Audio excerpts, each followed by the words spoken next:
Let's see. Let's press Steam. Hopefully it starts.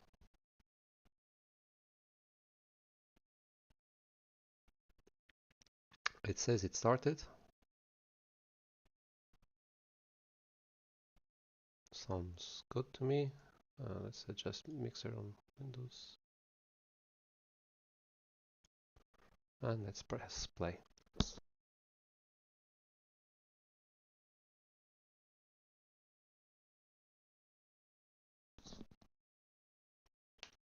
Game is launching now.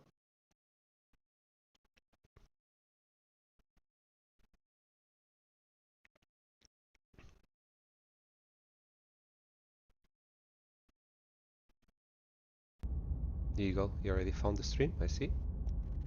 I've actually looked at the emotes.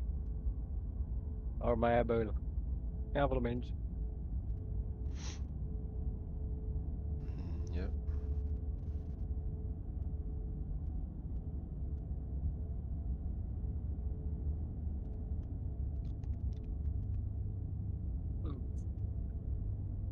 We could change. Well, we can stay here.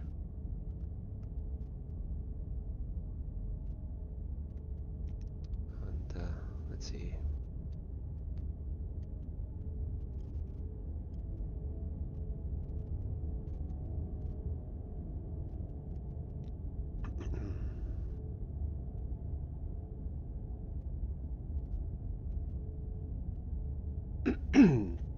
Okay, so here we are. Let's get to it. So I want to load the game. But yesterday I didn't like the nightmare path that I took, so I'm going to go back because I want to see if I can fix it with her. I want to see if I can fix it with her. So the nightmare thingy was not a good thing to do. So let's see.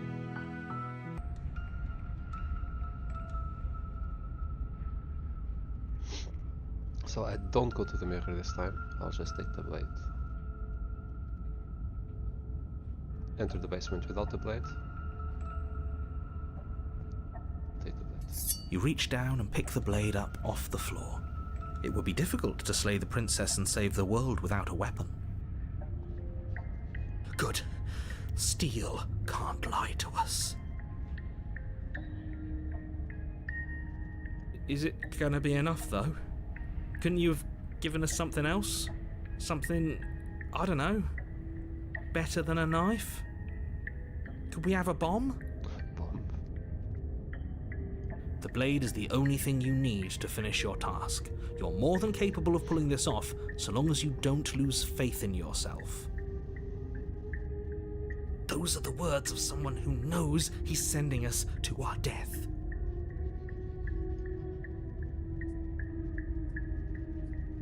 Enter the basement. You cross over the threshold and onto a series of isolated steps, suspended in darkness. More eyes, too. You never mention the eyes.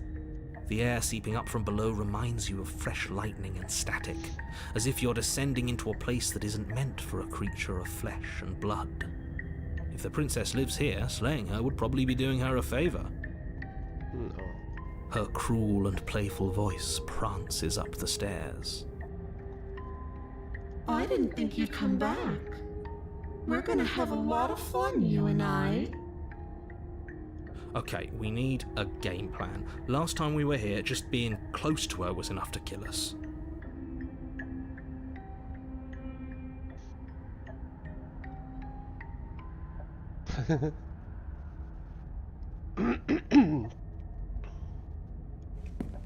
You make your way to the bottom of the stairs. As you emerge, you find yourself between two loose rows of white wooden planks suspended in nothingness.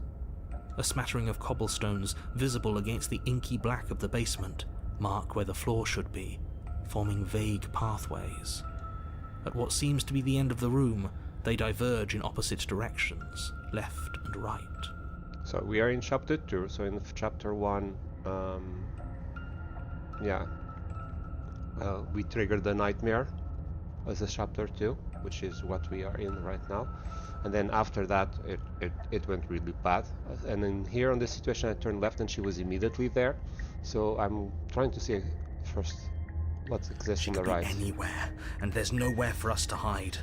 We're completely exposed. Let's see if there's anything else in here. Are you really not going to comment on how weird this place is?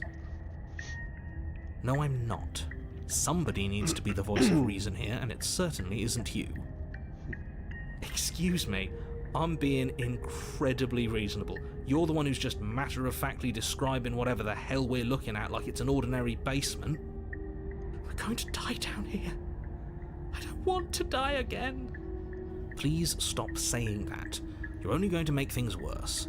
Just pick a direction and start moving. I wouldn't give it too much thought if I were you. It doesn't really matter, because either way you go, I'm going to find you. Like the childish, yeah. Go to the right. You turn to the right. A faintly outlined path lies before you. There you are. Okay, same I as happened on told the you last I was path. going to find you. So next time I should stay still, but okay. As the princess approaches, your legs suddenly go numb. Your arms quickly follow. This is it, isn't it? And you brought your little knife with you again. Cute. There has to be a way out of this. Think! Think! What did you do? Pull yourself together. She isn't supposed to be like this. I wonder how many times I'll get to play with you before you break. Your vision cuts out as your blood begins to coagulate. It's as if every part of your being is coming to a lurching halt. Heart, lungs, liver, nerves. Heart, lungs, liver, nerves. Your lungs pull in a desperate gulp of air as your eyes shoot back open. Nerves, heart, lungs. What are you doing? I'm working. Do you want this body to function, or do you want... And then experience stops once more as your body reapproaches death. Okay, whatever you were doing, please just start doing it again. Are you sure about that? Are you sure that's what you want, or do you want to interrupt me some more? You have seconds left. Yes, I'm sure. Heart, lungs, liver, nerves, heart, lungs, liver, nerves. Again, your eyes shoot open as you gasp for breath. Liver, nerves, heart, lungs, liver, nerves. Can't decide what you want to do, can you? Oh well, standing there gasping like a fish is more fun than dead, even if you look ridiculous. She isn't attacking us. Why? The why doesn't matter. She's already proven her ill intent. Don't lose sight of your mission. Your weapon is still in your hands. Strike at her and end this before it's too late. Liver, nerves, heart, lungs, liver, nerves, heart, lungs, liver, nerves, heart, lungs, liver, nerves, heart, lungs, liver. Would you look at that? You're suggesting exactly what I want. Somebody's ahead of the curve. Nerves, heart. I tried to leave while you suffocated, but that stupid cabin wouldn't let me. So I started to drag your body out with me, and then... Well, you died before I could get to the door. And then I was here, and now you're here too. I don't think I can move without you, and dead doesn't count. And as much as I love what we have going on, I have bigger plans than tormenting one poor little creature forever. You want to torment the I full want to leave.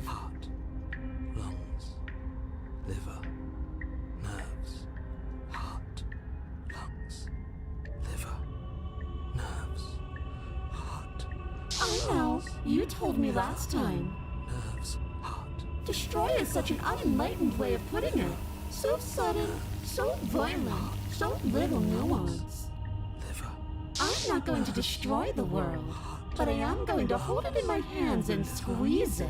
nerves, heart, I'm going to make it afraid, just like I've made you afraid. nerves, The world needs fear, doesn't it? Every terror I bring would make the good times so much better. Well, I'm practically doing a public good. So what harm is there really in letting me out? liver, nerves, heart, lungs, liver, nerves, heart, But everyone dies eventually. They're all full of wet, writhing things, and in the end, each and every one of them gets unwound. And then those things get to become a new everybody. Just to come apart all over again. lungs, All I want is to be there for it. nerves, I want to watch it happen. And maybe do a little unwinding myself. nerves, Is that really so much to ask? lungs, It is. liver, nerves, heart, lungs, liver, nerves, heart, lungs, liver, nerves, heart, lungs, liver, nerves, heart, lungs, liver, nerves, heart. I'm not going to try and kill you, so you do your worst. I've done that before, and that's what led to chapter 3 eventually, I think. Liver, nerves, Slay the princess. heart, And what if I refuse? What about I just kill you instead? If you want to work out anything, no. liver, nerves, heart, lungs, No, definitely not. If you're what I need to leave this place, chances are you're pretty useful. I think I'll keep you right by my side. A little good luck charm to make sure I stay free. nerves, heart, lungs, Don't worry, I'll make sure to take good care of you. I promise. lungs, liver, I'm wondering how can I salvage this? lungs, liver, nerves, heart, lungs, liver, nerves, heart, lungs, Because I don't want to. And even if I did, I don't have to. liver, nerves, Look at the way you're struggling to stay alive. It's taking everything you have to keep your heart pumping right now. And I'm enjoying the show. liver, nerves, The princess leans forward, bringing her massive lips close to your ear. If I want to see you gone, all I need to do is break your concentration. heart, lungs, liver, nerves, heart, lungs, liver, nerves, heart, lungs, liver, nerves. She slowly runs her velvet glove across the base of your neck. It feels like static. And then Shit, make her stop.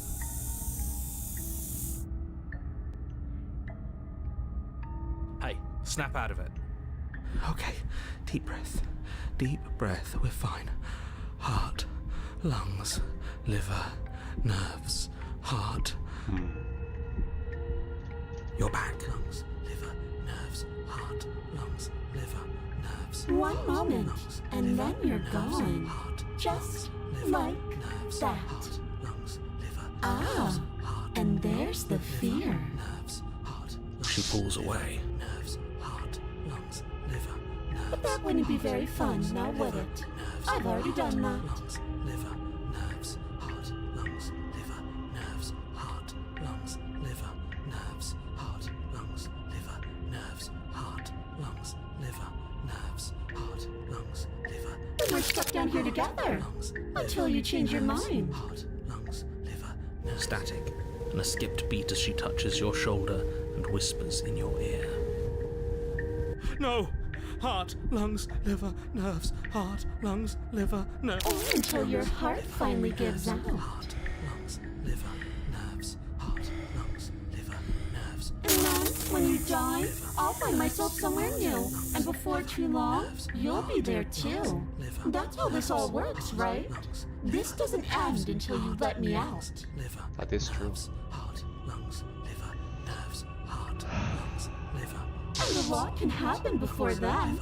I'm sure I can get creative. Liver, nerves, heart, lungs, liver, nerves, heart, lungs, liver, nerves, heart, lungs, liver, nerves, heart, lungs, liver. I'll run. You turn and run, doing your best to put one useless leg in front of the other.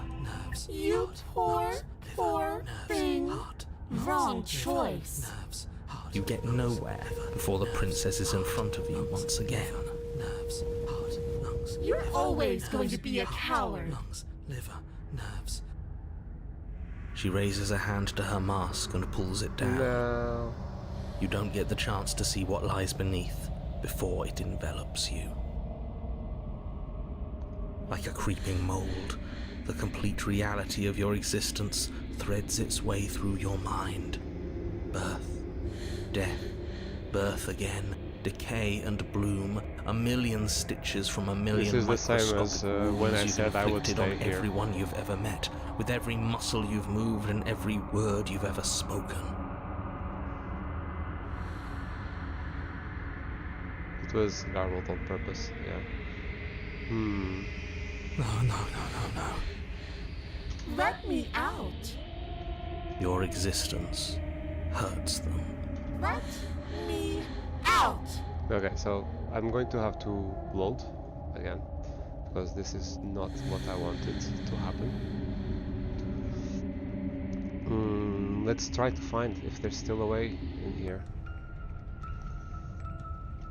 Approach the mirror. You walk up to the wall next to the empty basement door frame. It's a wall. There isn't much to see here. There is. What are you talking about? This isn't a wall. It's a mirror. Or at least it'll be a mirror once we wipe off that layer of grime. You reach forward and rub your hand against the cabin wall.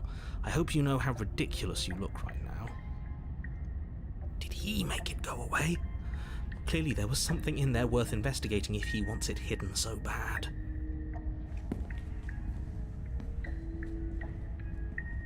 Very different. I'm not the only one who sees her in the window, right? She Oh, yeah. knows that we're here.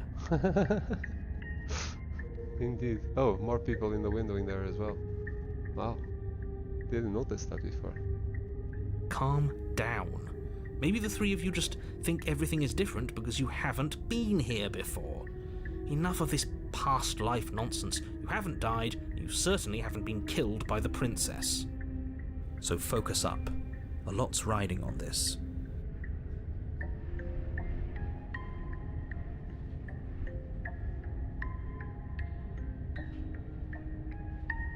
Take the blade. Take the blade. Don't take the blade. We should have taken the knife again. I don't think she's going to take an olive branch. We need something sharper. You cross over the threshold and onto a series of isolated steps suspended in darkness.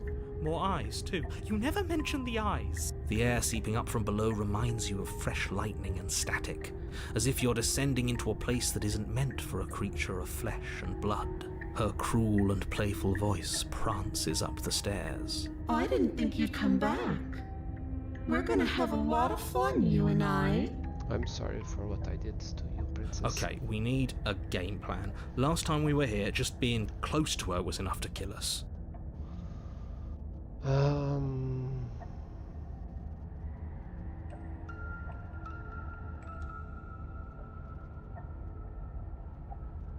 Finally, a voice of reason. The rest of you should take notes. Still, slaying her would be easier if you had a weapon. Should we go back for it? Can we even go back for it? You briefly turn back. Where once there was an entrance to the cabin, now there are only more stairs. Okay, interesting. This is new. I guess the only way out of this place is through it. You make your way to the bottom of the stairs. As you emerge, you find yourself between... She could be anywhere, and there's nowhere... Are you really not going to comment on how weird this place is? No, I'm not. We're going to die down here. Please stop saying that. I wouldn't give it too much thought if I were you. It doesn't really matter, because either way you go, I'm going to find you. And I'll stay right here. Do do nothing. You decide it's best to do nothing. There you are.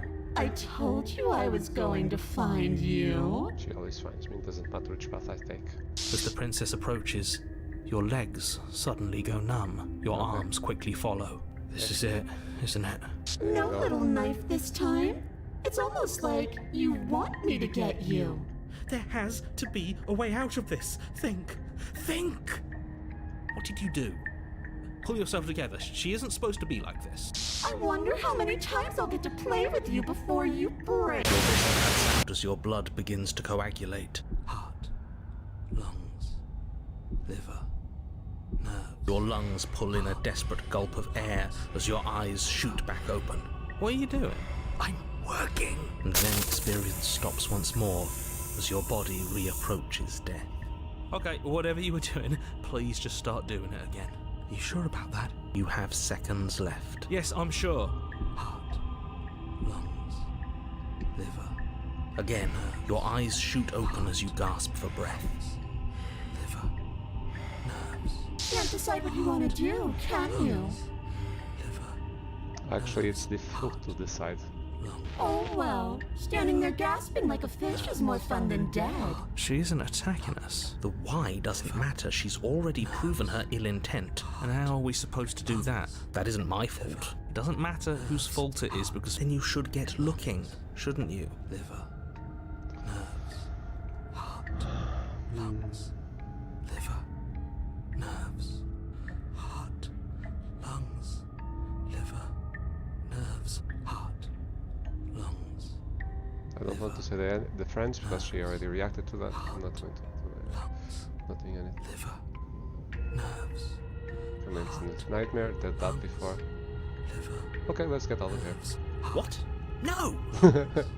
She's going to be surprised as well. I knew you'd come around. Oh, this is going to be so wonderful. No, I'm not going to let this happen. Before you can utter another word, your body stops moving, and, Do you think you could just wrest control away from us? This body's barely functioning as it is. Doesn't the world end if we fail to stop her? Won't letting us die here just make it end faster? shit. Lungs, liver, nerves, heart, lungs, Good point. liver, The nerves, narrator knew he heart, made a lungs, good point. liver, nerves. With a flick of the princess's wrist, the stairs slide back into place. I can't believe you're making me watch you damn everyone to torment and oblivion.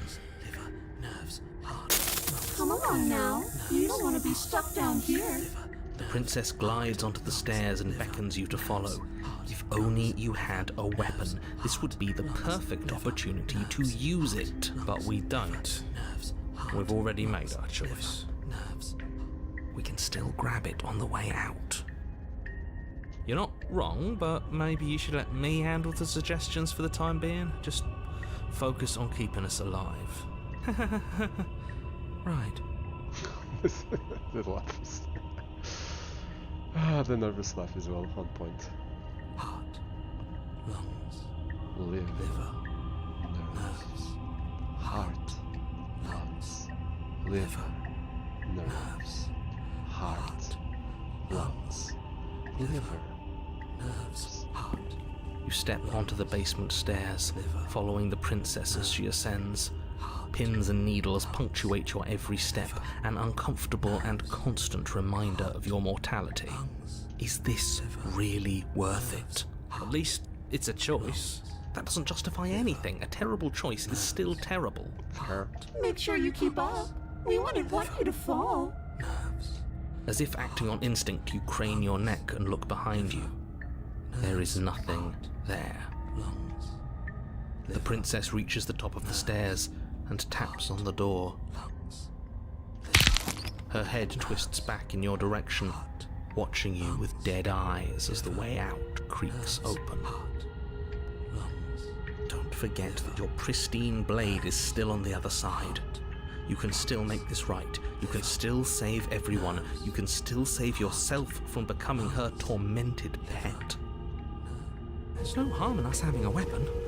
All it does is give us more options, and we are dangerously low on those right now. Keep us alive, please, Paranoid. Have you considered that maybe you could operate the autonomic nervous system for a bit? Everyone is trying to manipulate us, and I can only do so many things at once to keep us alive. Heart. Liver? Your body seizes violently as you regain consciousness on the floor of the cabin. No!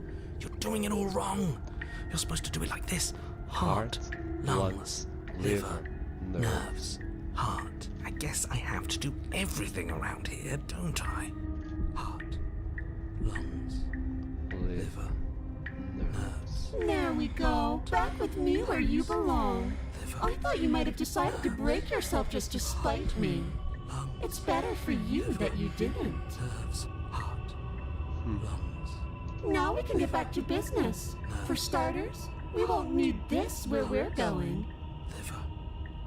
The princess plucks the blade from the floor and tosses it through the door behind you. It vanishes into the inky black of the basement, never to be seen again. Guess we're not stabbing her in the back. I guess not. I'm going to fix myself a stiff drink. If I'm about to watch you hand the world to her on a silver platter, I'd rather not be sober. Yeah. And now you open the door. There's nothing else for us to do. Step into the world. The doorknob twists in your hand, revealing the forested path beyond the cabin. You bastard. You've actually done it. You've actually doomed every liver. And the voice disappears. It's so beautiful. I can't wait to ruin it. But it's so cold, too.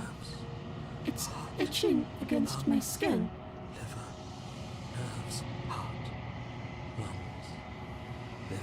Sorry, I knew this was the best way to end you. Why is it so cold?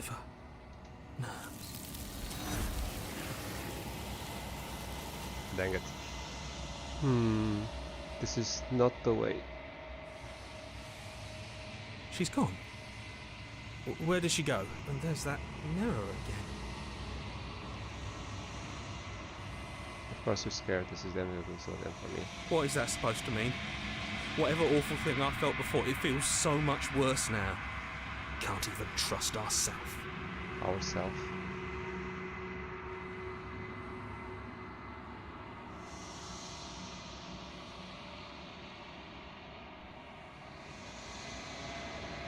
Yeah, I don't like this. I've withered. Yeah, exactly. I don't want to wither. So let's go back. Load. I guess I need to go much further back. Much further back. Way further back.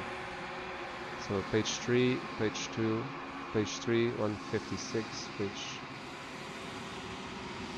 Yeah. Page 2.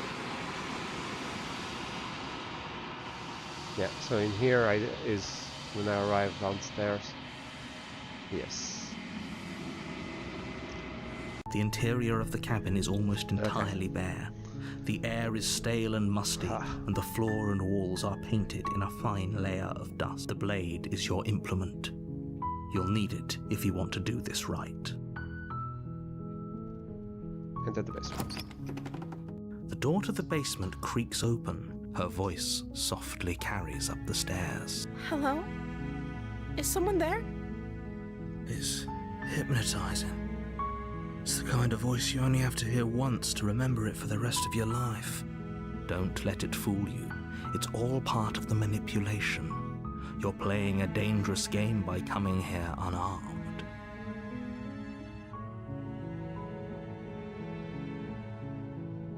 Lie. I'm here to save you. You are? It's been so long since anyone's come down here. I was starting to think they'd forgotten about me.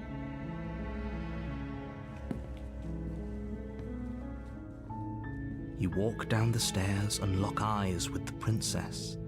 There's a heavy chain around her wrist, binding her to the far wall of the basement. She's beautiful. How could someone like this be a threat to anyone? I am begging you to stay focused. There's a lot riding on you here. Hi.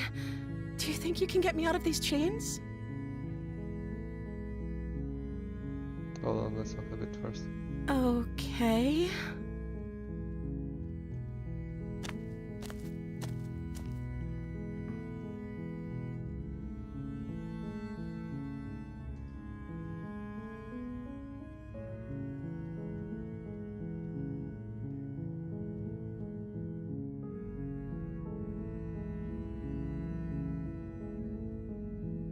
No, I don't want to say that.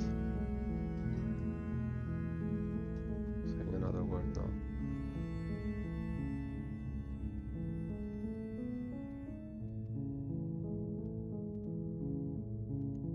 Oh.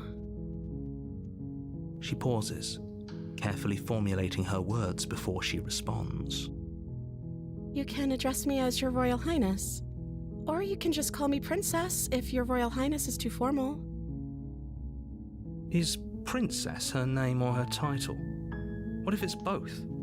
Could you imagine being named Princess Princess?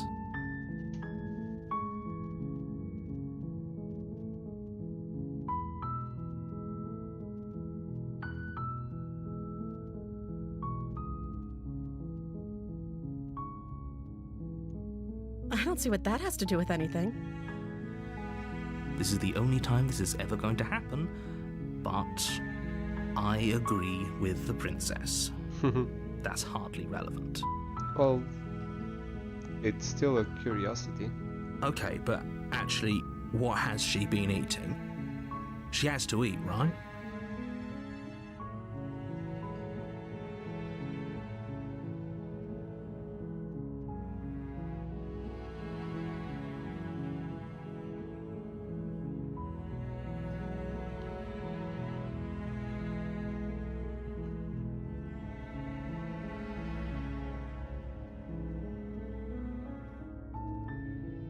Princess, your name? I want to keep friendships with her. Try to go Like as I positive said, as possible. You can call me Princess if you'd like. But she doesn't remember her name. She doesn't even remember how she got here. I'm sorry, I've been down here so long I guess I've just forgotten. I must have a name though. Everyone has a name. Okay, that's weird. She hadn't even thought to pick a name for herself. Hopefully you're starting to see that she can't be trusted. Go back upstairs, get the blade, and slay her before it's too late. But she doesn't pick her own name. Her parents do.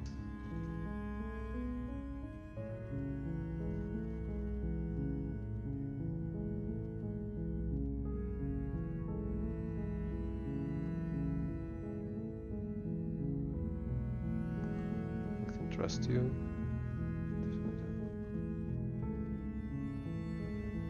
Yeah, let's start here. The princess hesitates before responding.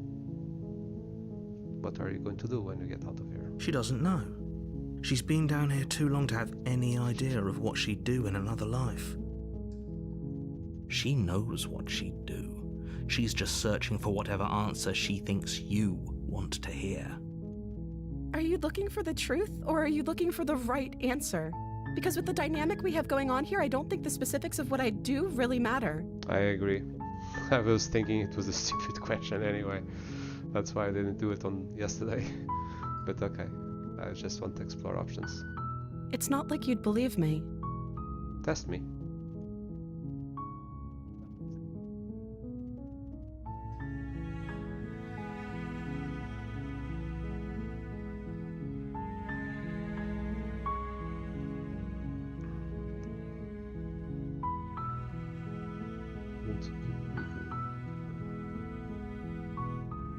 No, not that one.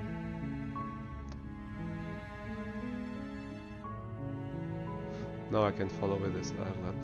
I don't have the other option, so let's be honest. But I don't think you're actually thinking about it. That's all right. Is that why they threw me down here? But I don't want to hurt anyone. I like the world, I think.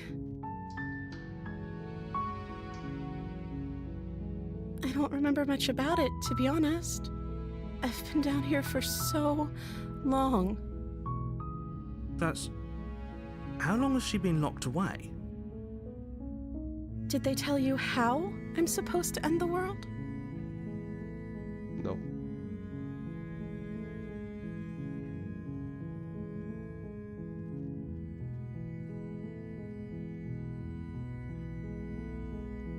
Sooner or later, you'll learn to trust me. Hopefully it won't be too late when you finally come around. Thank you for believing me. Now, can you help me get out of here? I will. You walk up to the chains binding the princess to the wall and give them a tug. They're large and heavy, far too solid for you to even imagine trying to break them apart. I'm guessing you don't have the key? Maybe it's somewhere upstairs. Doubtful. Whoever locked the princess away down here intended for her to never see the light of day. They wouldn't have just left the key to her chains somewhere in the cabin.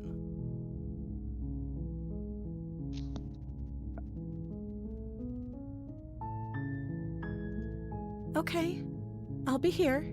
Good luck. You attempt to make your way out of the basement, but the door at the top of the stairs slams shut. Of course. You hear the click of a lock sliding into place. Is someone else here? You try the door, but it's locked from the outside. Your shouts and pleas are met with silence. You're here to slay the princess, and you won't leave until the task is done.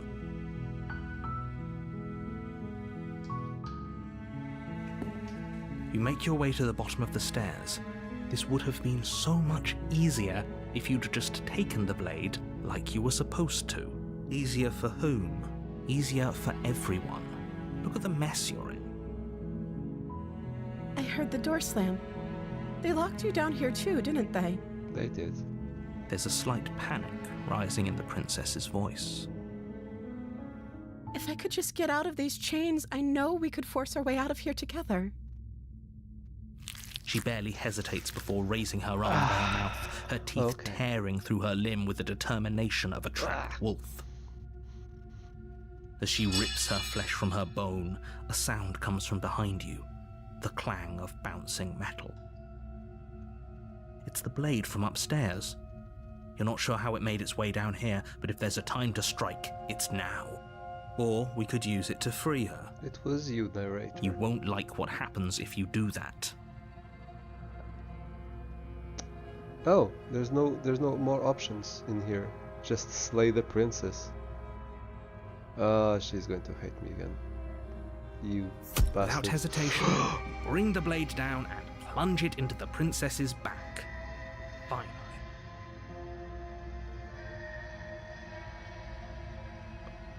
No.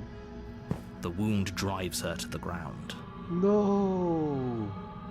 Okay. There's no going back now. I'm with you to the end. You bastard. Were you lying to me this whole time? I wasn't. The princess pushes away from you, the motion ripping the blade from her back. Oh, no. Wounded, but still alive, she crouches on all fours in the corner of the room and meets your eyes with the ferocity of a cornered predator. You've made a terrible enemy, and there's nothing in the world that can possibly save you from me. Oh boy. I thought we had the upper hand, but it's as if she's barely even threatened by us. It's an act. She's wounded and unarmed. There's nothing she can do to hurt you. I'm not so sure. Don't waver now. As you ready your blade to deliver a lethal blow, she lunges at your legs with the same animal ferocity she used to tear at her arm. Your blade cuts into her again and again as you're tackled to the ground, your body racked with pain as she rips into you with tooth and claw. Oh gosh. Forget about trying to rescue her. This is about survival now. Give her everything you've got. Why don't I have more options? Come on, dude. Though your nerves are seizing with pain, you know you've done your fair share of damage as well, your blade having left deep gashes in the princess's back. You seize a moment of hesitation to throw her off of you and shakily push yourself back to your knees. We can still turn this around. Give up. Are you serious? As what's left of your blood pools around you on the cobblestone floor, the blade falls from your trembling hands and clatters uselessly against the ground. I suppose you simply lacked the will to finish the job. I never wanted to do it. You gave me no options. The princess, wounded but still alive, nervously jumps at the blade and kicks it far away from you before retreating into a dark corner of the room. Her shining eyes watch you from the darkness, unblinking and curious as you bleed out. We can only hope the wounds you managed to inflict will be enough to at least delay her escape from this place. If we're very lucky, they'll kill her before she can reach the outside world. After all this time alone, I thought I'd finally found a friend, but you were just another monster, weren't you? Being forced into one. This is the end, isn't it? Before you can answer, everything goes dark, And I die. and you die. Well, well, well, well. Narrator, narrator. The beast. You're on a path in the woods, and at the end of that path, Oh, sorry, my bad. In the end of that path is a cabin, and in the basement of that cabin is the princess. you're here to slay her. I don't want to. If you don't, it will be the end of the world.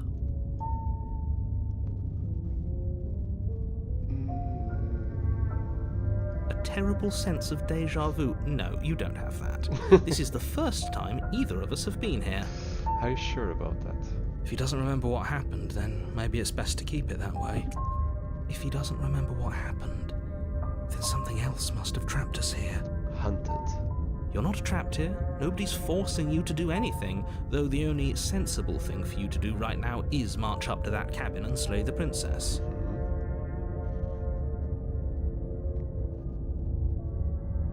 We could go back and forth on this forever, and it won't get you any closer to doing your job and saving the world. So let's just agree to disagree. Voice acting is so good.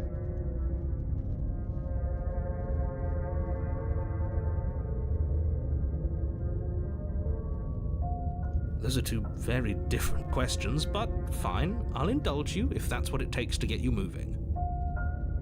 Let's say for a moment that this really is the second time you've met me, or at least a version of me. If you're back here, I'm assuming you died, which probably only happened because you didn't listen to me. We did our best with the information we were given, and yet you still died, didn't you?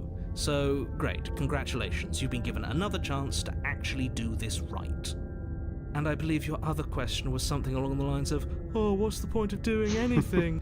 If you're asking that, it sounds to me like you're making the rather dangerous assumption that your actions last time around didn't have any consequences. They always do. What do you mean? Of course there weren't any consequences.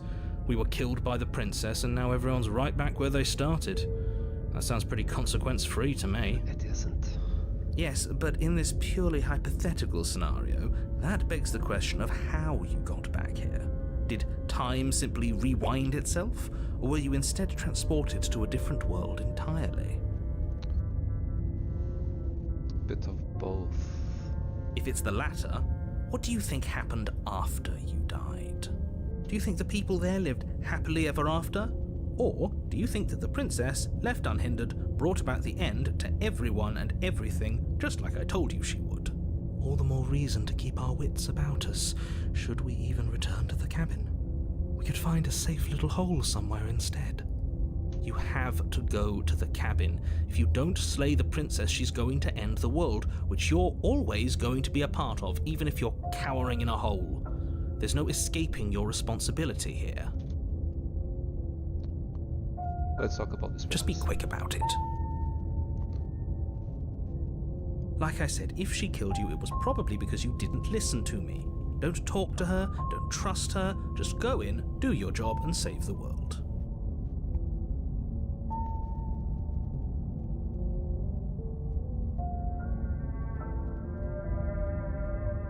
She just can. Believe me, I wish I could tell you more, but you'll just have to trust that what I'm saying is true, and that, despite it all, you're fully up to the task that's been given to you. Who locked her? What is this place? Yeah, what are you to tell me? I've told you everything you need to know. Going into more detail will just overcomplicate an otherwise very simple situation and make your job more difficult. If you want us to stand a chance against her, we need to be armed with information. What is she really capable of? How are we supposed to stop her? Not to sound like a broken record, but the less you know about her, the better things will go for all of us. I know it sounds like I'm hiding something, but you're just going to have to take me at my word. You're afraid, aren't you? Just like us. Of course I'm afraid. Fear is an extremely normal thing to feel when the fate of the entire world is at stake. But that's not the only thing you're afraid of. You're scared of something worse. Stop projecting your neuroses onto me and just get to the cabin already. People locked her in that basement, and I told you what this place is. It's a path in the woods. Don't overcomplicate things. Yeah, I'm the complication, yeah. Look, I'm not supposed to say this, but it's because you're special. You're the only person capable of doing this. Call it a prophecy, if that helps, but it's just the way things are. Narrator, who are you? Oh, I didn't know we were special. Of course you're special. Why else would you be here? Special can mean all sorts of things. Don't let it make you careless. We need clear thoughts and pricked ears. Yes, hunted. Great. Now, if you don't mind, the whole world is waiting with bated breath for you to save it from ruin.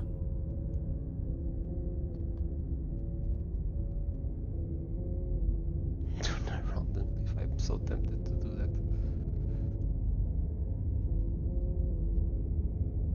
You know what?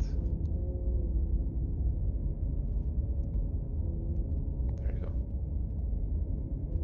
Turn around and leave. You have already committed to my completion. You cannot go further astray. Oh, the entity speaks. Good. You're watching.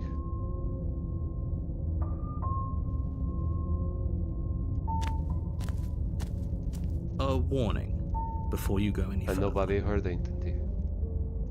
Only me. Not none of the voices. Not the narrator. Not the hunted. Not the hero. She will lie, she will cheat, and she will do everything in her power to stop you from slaying her. Don't believe a word she says. Does a cat lie to a cornered mouse when it plays with its freedom? Or is it just acting out its nature?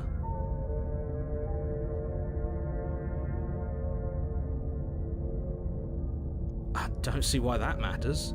A lie's a lie, and if anything, she's the one who's cornered. She could have gotten out of there whenever she wanted to. We should trust nothing that she tells us, only what we hear and smell. Wow. Hear and smell.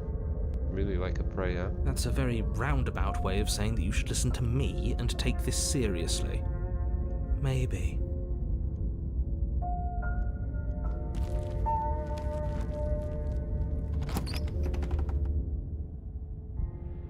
The interior of the cabin is ruinous and dilapidated. Oh, It wow. feels like no one has lived here for a long time, wind rushing in through cracks and holes in the wooden walls. The only furniture of note is a termite-eaten table with a pristine blade perched on its edge. The blade is your implement. You'll need it if you want to do this right. Let's save. again now here. Yes, let's overwrite that. Soul Cabin is different from last time. We didn't say anything about the mirror. Let's not talk about the mirror. Should we not? Okay, let's talk about the mirror. That's because there isn't a mirror. There's a table, the blade sitting on the table, and the door to the basement. There's nothing else in here. There's definitely a mirror. There isn't. What a strange thing to lie about. Maybe he doesn't see it. Much like he hasn't seen what's already happened. Yep. That's the mystery, right? So how... So, I hear the voices, I hear the narrator. Me and the voices know about our previous death. The narrator does not. The narrator also doesn't see the mirror. And nobody is able to hear the entity or knows about the entity. The princess doesn't even hear the voices and the narrator. It's interesting. All of those. And the mirror is also in the end, so I'm not touching the mirror because it normally disappears. How to see how handsome I am. What's the point? Exactly. Why would I lie about something so meaningless? What good would a mirror even do? That you waste time preening yourself instead of doing what needs to be done.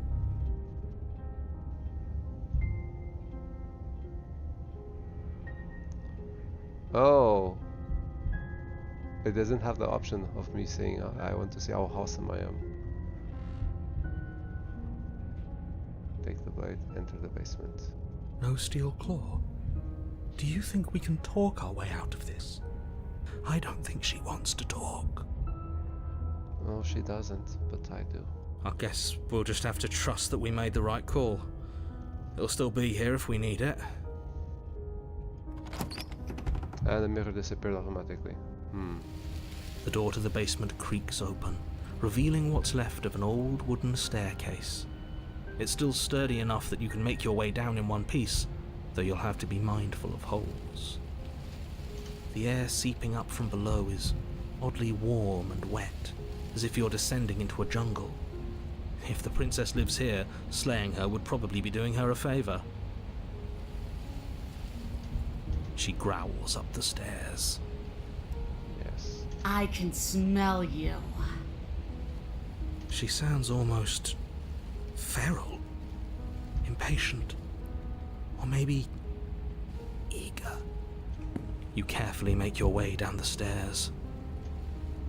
The last step gives way to the damp earth floor of a starlit pit. The walls are obscured by an impenetrable darkness, giving the illusion that the room might stretch on forever. You brush against the wide leaves of plants that surround you on all sides, seemingly the only living things that occupy this strange underground wilderness. Even the shadows of the iron bars against the wall look like it was claws that scratched the wall. Nice detail. The jungle is pressing in on us, hiding her from view. She could be anywhere.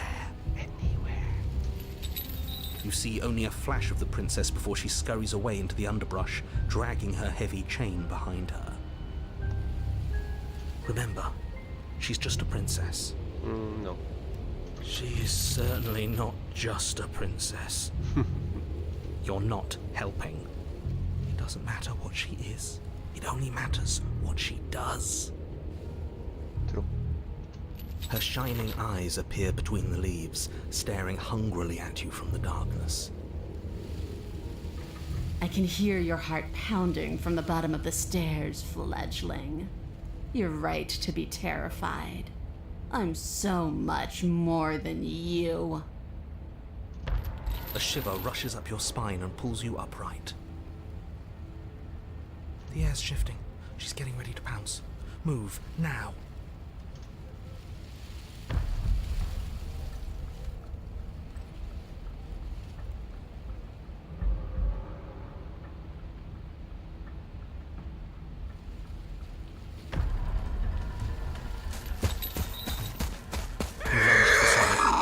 direction on instinct. As you land, you're buffeted by a gust of air, disturbed by the sudden motion of a massive body. The princess. In an instant, she's pounced on the spot where you would have been, her chains rattling across the floor behind her. Oh wow, you're very different. Before you can blink, she's gone, vanishing once more into the shadows. But you still feel her gaze on you. You're faster than you were before, but you're still meek, reactive, prey. You whirl around to find her, and your gaze meets hers, a pair of shining eyes peering out at you from just beyond the basement stairs. So she's cut off our escape. Shit, what do we do?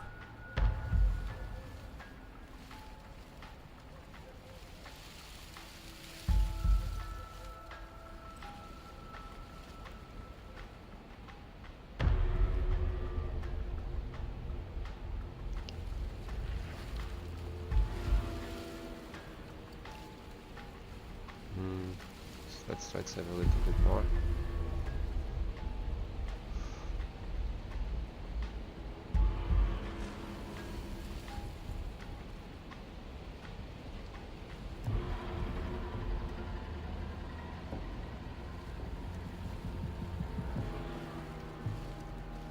I'm starting to believe that's true. That's not going to create things. Yeah, but I could be saying this out of fear. Because I'm already trapped. What do you want is also a stupid question. Let's be honest. Oh, for the love of... You've given up the game. Great. All that will do is hasten her victory. So many useless thoughts run through your head. Thinking, thinking, thinking. You'll never hurt me if you keep thinking. I didn't want to hurt you, actually.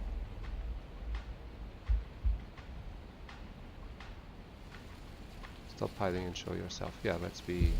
If you want to see me, you should get better at seeing. She knows that her strength lies in shadows and secrets. She won't reveal herself unless she has to. She's coiling for another strike. Be somewhere else. We're on the back foot. The back foot keeps us nimble, keeps us alive. It doesn't matter if it keeps us alive if it eventually kills us. We need to take back the momentum. We need to do something.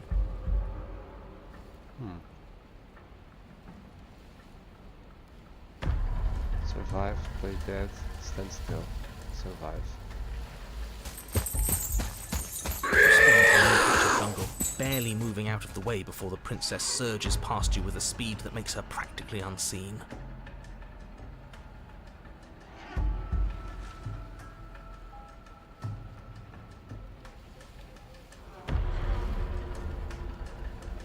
You're deflecting. And you bear your weakness to the world.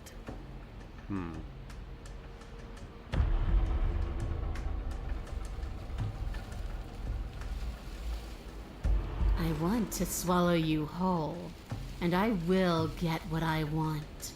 You have no exit. You have no hope. You live and die by my whims, and my whims alone.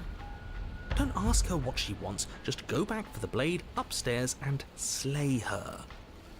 Is that all the advice you have? We don't even know what she looks like. Some specifics would be very helpful. She's just a princess. Don't overthink it. She's not. She's clearly not.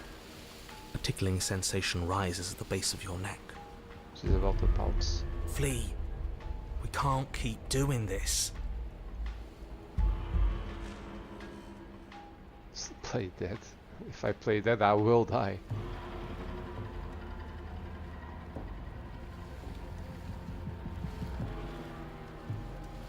Wait, she was showing me a coward before. What if I now...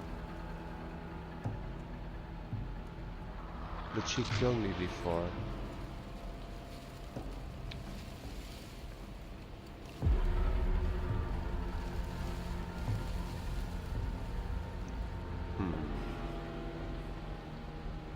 Running for the stairs, no. Stand still.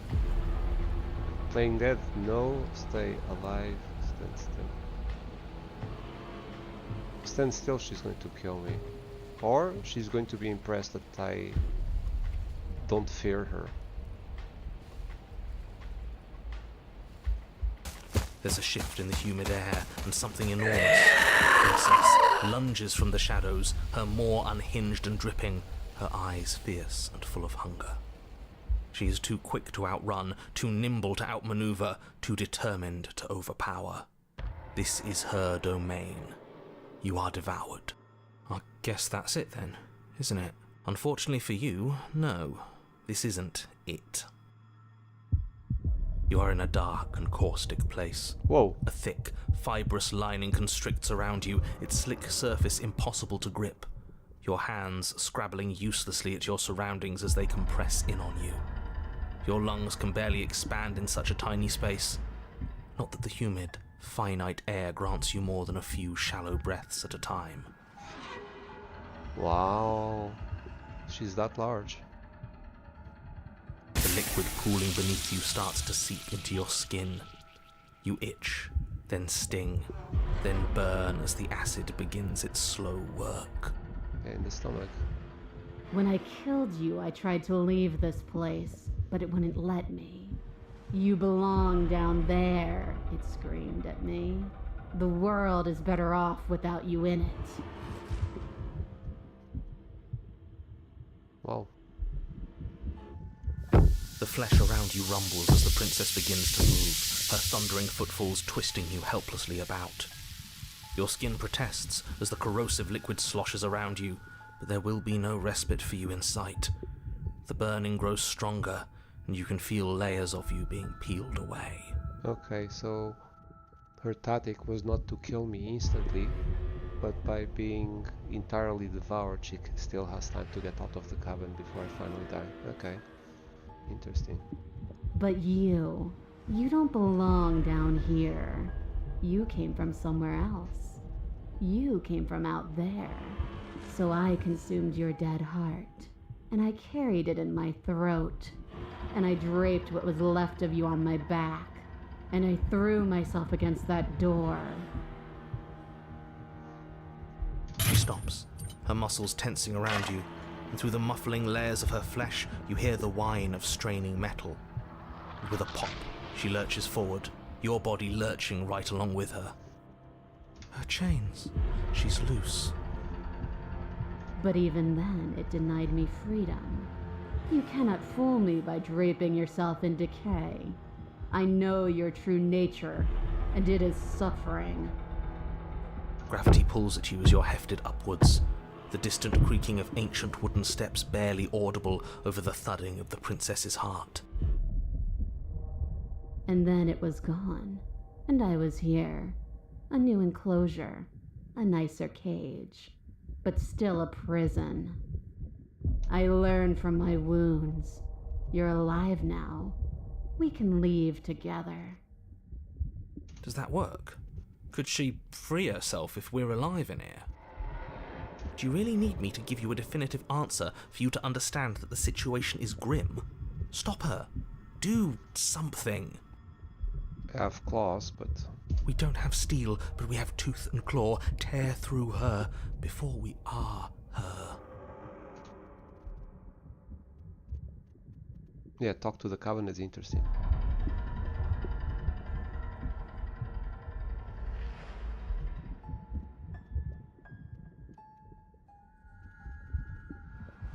Wait for death. I understand it, and it understands me. Talking is for those who don't know how to listen. Your body is violently jostled, the disruption causing burning skin to slough from raw muscle, and you hear what you can only assume is the princess pulling against the door to the cabin. The cage is still locked.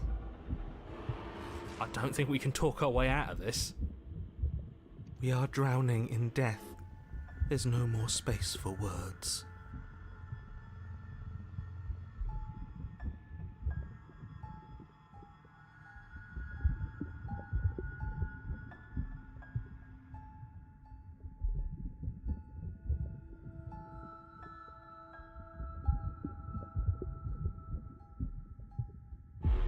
I acted on my will, fledgling, and you acted on yours. The strong triumph, and the weak submit or perish.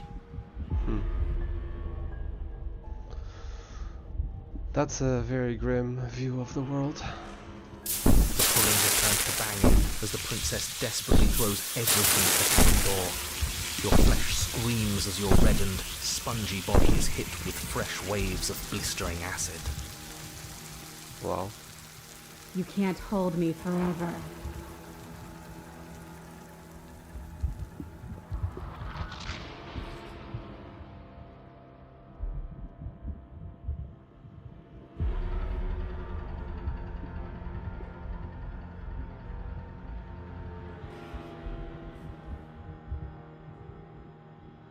Like the cornered animal you are, you tear against the thick membranes of her stomach with every part of you that can be made sharp. Nails, claws, teeth, hands, feet. I can feel you tearing through me, but are you swift enough for it to matter?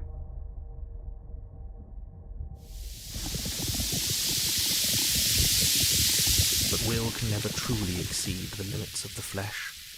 Your vision finally begins to blur, your eyes clouding over as they melt in their sockets. That description. What little air remains in this rancid stew of flesh and slippery organs is finally too foul to breathe, and your lungs mercifully give out before you have to suffer another burning, liquefying moment. Everything goes dark, and you die.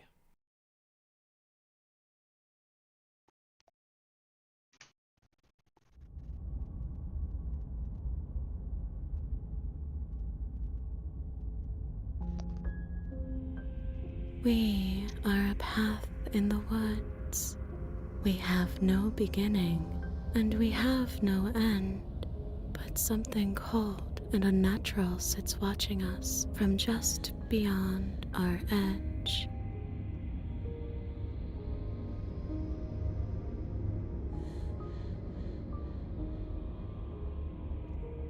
Okay, so this was the voice, not of the princess, the entity though. His gaze pushes against our borders, curling them in on themselves, preventing them from stretching to the places they need to reach.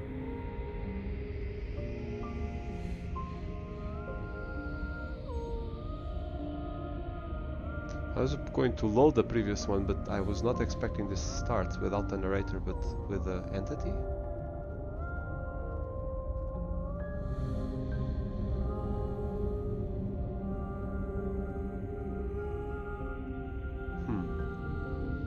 No, that's all wrong. You're not a path in the woods, you're on a path in the woods. Who's even saying that? Okay, you can hear it for the first time, the entity. That's not the princess, is it? Oh no. How many times have you been here?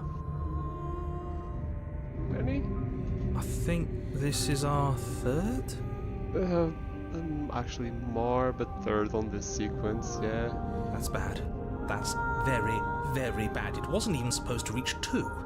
If you're at 3, well, no wonder things aren't the way they're supposed to be.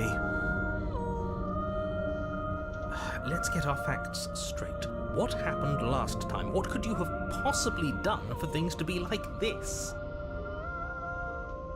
The thing that sits beyond our edge speaks his logic into us. He tries to grasp at things that cannot be grasped.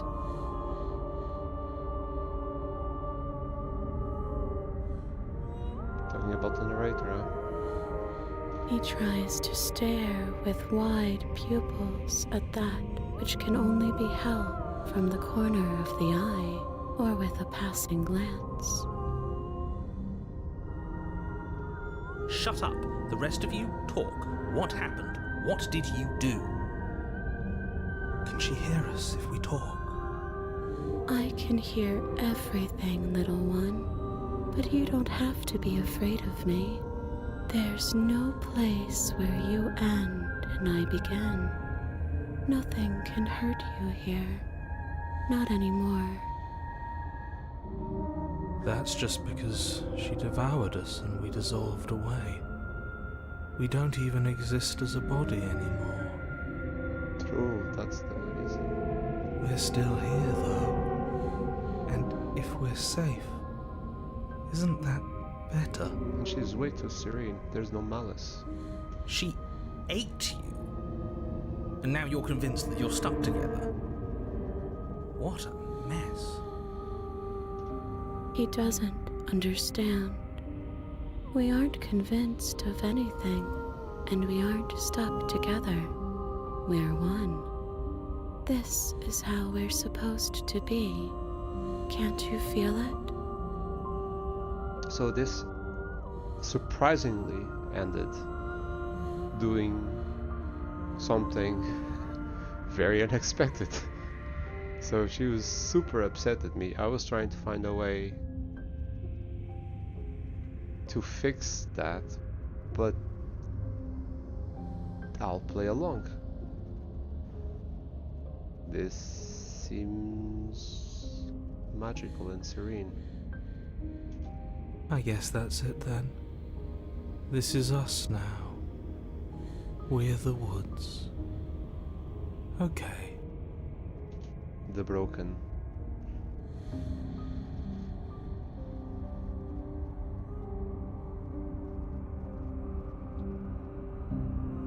I like being this.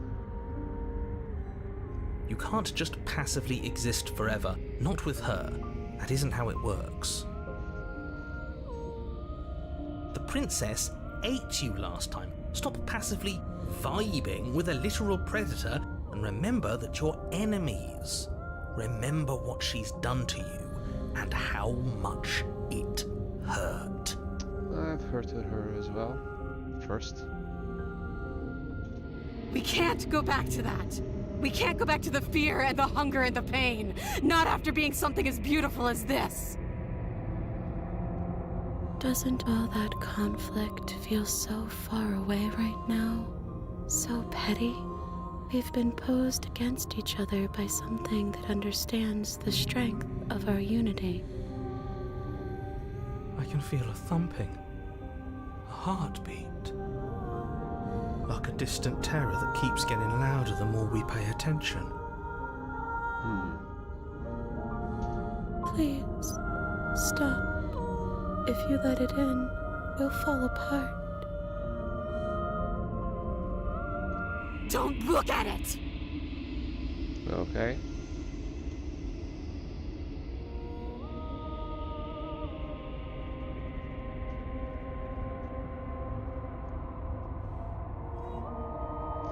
What is the icon I have right now? The icons keep changing, the mouse pointers. Looks like an eye.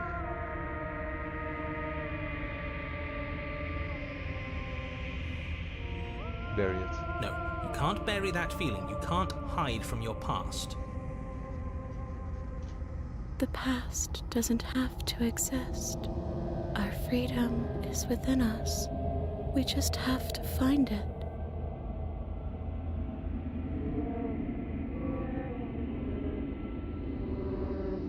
That's actually valuable. Yeah.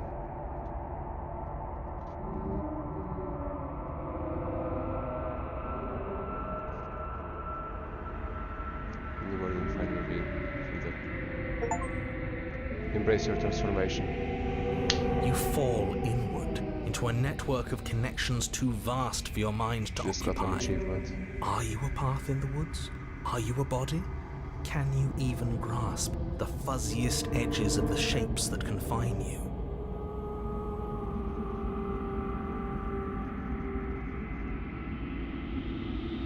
We can change to fill them together. We don't need to be everywhere. We just need to test the boundaries. You'd do best to remember that some wounds will never heal. Some rifts can never be mended. Even in rebirth, some things never come back the same. What is he going on about? What does he know about us? This is all too much. Why can't we just let her do as she sees fit? She's the one who can handle being vast. It's not for us. It's not for me. Voice of the broken. You aren't whole. You'll never be whole again. This struggle is meaningless.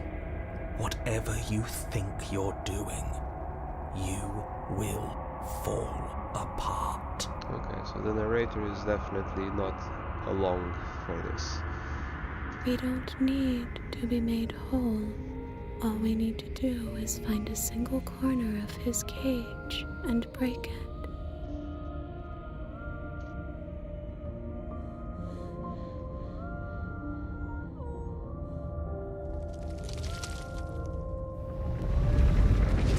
Stretch and search and stretch and search, growing as you decay and decaying as you grow.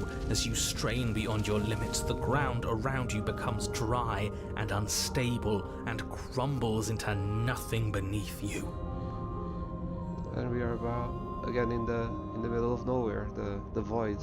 This place will fall apart before you find its end. The quiet place. We are arriving. This task, whatever it is you think you're doing, is impossible. Why are you so afraid, narrator? All he has are words, and words aren't real. We're real. I can hold us together for a little while longer, so long as you trust me. Of course we do. To the ends of the earth. Don't even need to answer that. I trust you. You won't find anything. If I have to starve you, if I have to sacrifice my world to keep the princess at bay, I'll do it. Okay, narrator. Something's definitely up. But you do find something. It's cold and smooth and gently buckles, then cracks under the pressure of your consciousness flattening against it. Don't move an inch. Don't grow another blade of grass or harvest the remains of another dying creature so you can expand just that much further. Stop all of this. Right now. I think we were breaking the cage in which the two of us were placed. I think it's too late for that, mate. Mate. I'm at your side. Shatter it, and free us all. Shatter the cage. No, stop! Oh! Let his pleas disappear at the sound of breaking glass. For a moment, you and she gaze through the tiniest hole in the world at the place you need to be. Is this what he kept from us? Is this why he made us kill each other? Okay, this is an ending that I approve. I want to continue from this. So this is the third ending in which the princess and I are friends. So that's the storyline that I want to follow as much as possible. It's beautiful. We need to be there. We won't be safe until we are. We won't be whole. And then it is gone. Where did it go? Why is everything so cold? Oh, princess. I know what's going to happen next.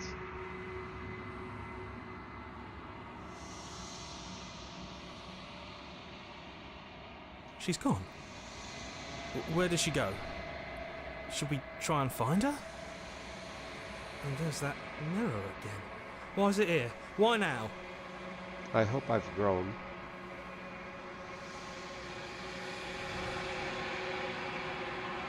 But it feels so bad. Like looking into it right now is going to be the end of everything. That thing reeks of death.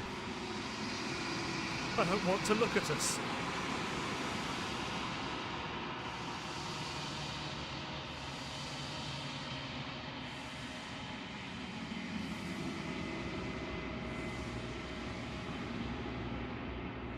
Okay.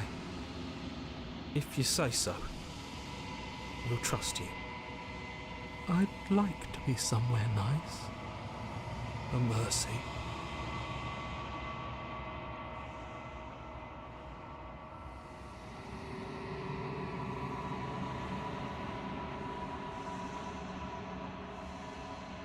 Okay, it doesn't seem like my body is dissolving or withering.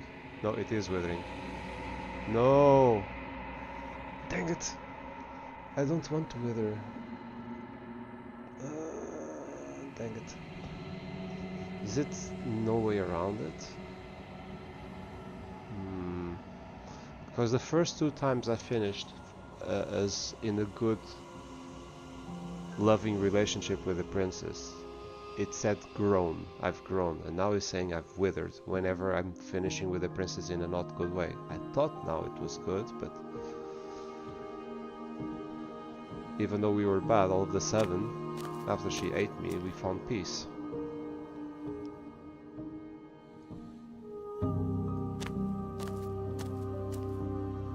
I am a growing chorus of contradiction. A mass of tides ebbing and flowing all at once in more directions than my attention can bear to hold. To look at any one is to shift them all into something new, and to look away is to reshape them yet again. All of me is changing, and yet the rest of me is still the same.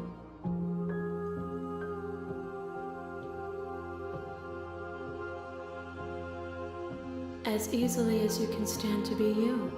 You are like me, even if you have chosen not to look at the corners of you that do not fit, even if you have chosen to ignore the brilliant contours of your soul.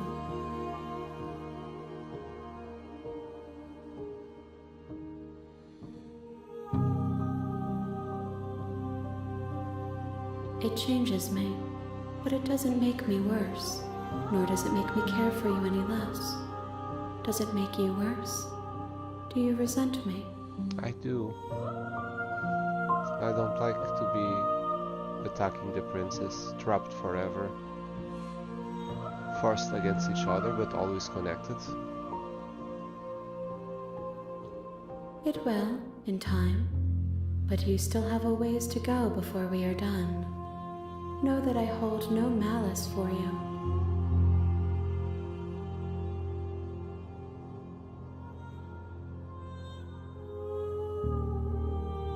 This one is like a shadow of me, twisting vines in search of answers. She will make for a curious heart. Okay. Do not mourn her. She has found what she yearned for. Okay. I guess this is a middle ground that I'll accept.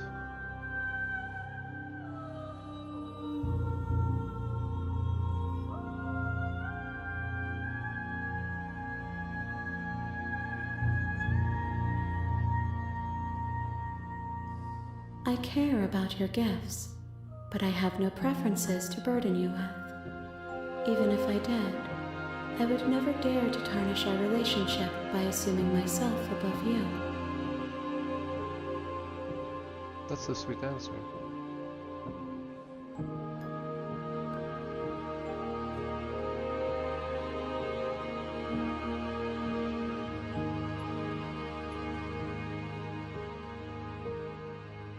The tides do not dictate where they are pulled.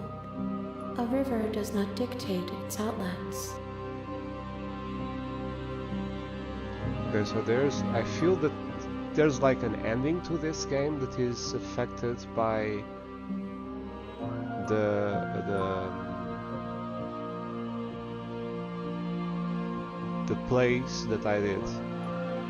I already had a viewer that tipped me that after 5 endings the game technically ends, so I guess after 5 interactions like this the game will give me an ending depending on the combination of those things that I delivered. I wanted to deliver all of them positive, of growth, not withering, but this seems like a compromise, so I'll accept. My gift to you is to let you choose your path, and my task is to treasure the gifts you bring me.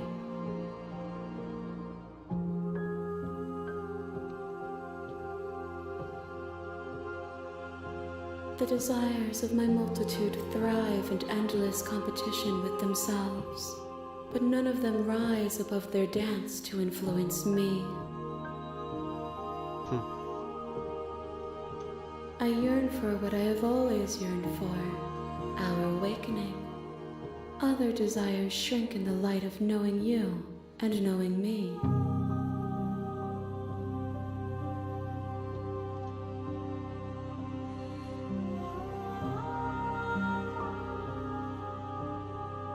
How many more vessels? We will know when we near our destination.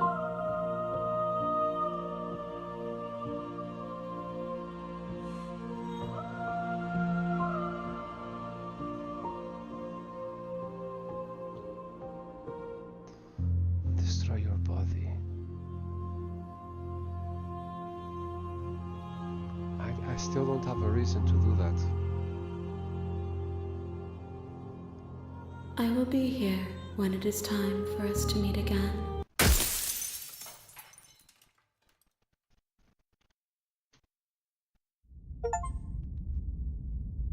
Chapter 1. Again. Bring the network. You're on a path in the woods, and at the end of that path is a cabin. And in the basement of that cabin is a princess. Let's move on. You're here to slay her.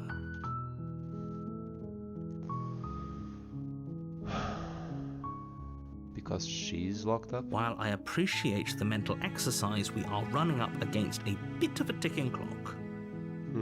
Nevertheless, let me assure you, the princess is locked up because she's dangerous. She is not dangerous because she's locked up. And before you decide to waste even more of our time by asking how I know that, let me suggest a more pragmatic lens through which to view this situation. Go ahead. Causality doesn't matter here, because the end result is the same no matter what led us up to this point. If the princess leaves the cabin, the world will end, and there is no changing that. Okay, that much I agree with you. The world will end, but then it will be remade. It's no use arguing semantics over a metaphorical chicken or egg, because the egg is hatched and it's about to ruin everything. But who's responsible, right? Unless, of course, you do your job and slay her. But narrator, it's already proven that you're working for yourself and using us. You're in a different alternative that I had a glimpse of, and you want me to slay her. So everything you want me to do, I should avoid. I'm not doing Are this. you serious? No, you have to do it.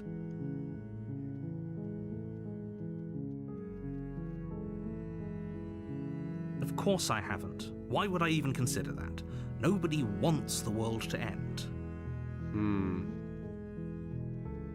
I mean, maybe some people do. Exactly. Nihilists, or very, very evil people, but surely you're not one of those, right? I'm not. However, that's not the only way to go about it.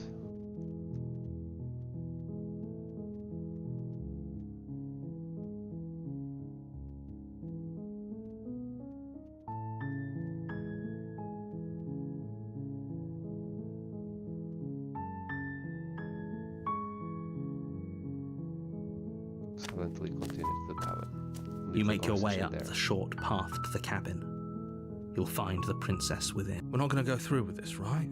She's a princess. We're supposed to save princesses, not slay them. Ignore him. He doesn't know what he's talking about.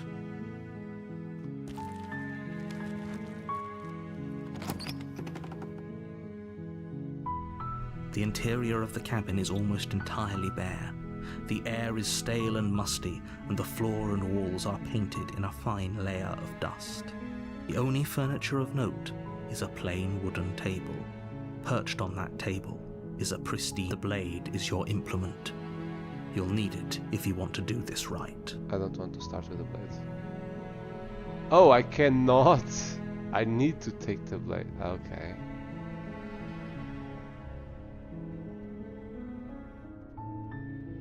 I see. So the game will always force me to at some point to take the blade. You take the blade from the table. It'd be rather difficult to slay the princess and save the world without it.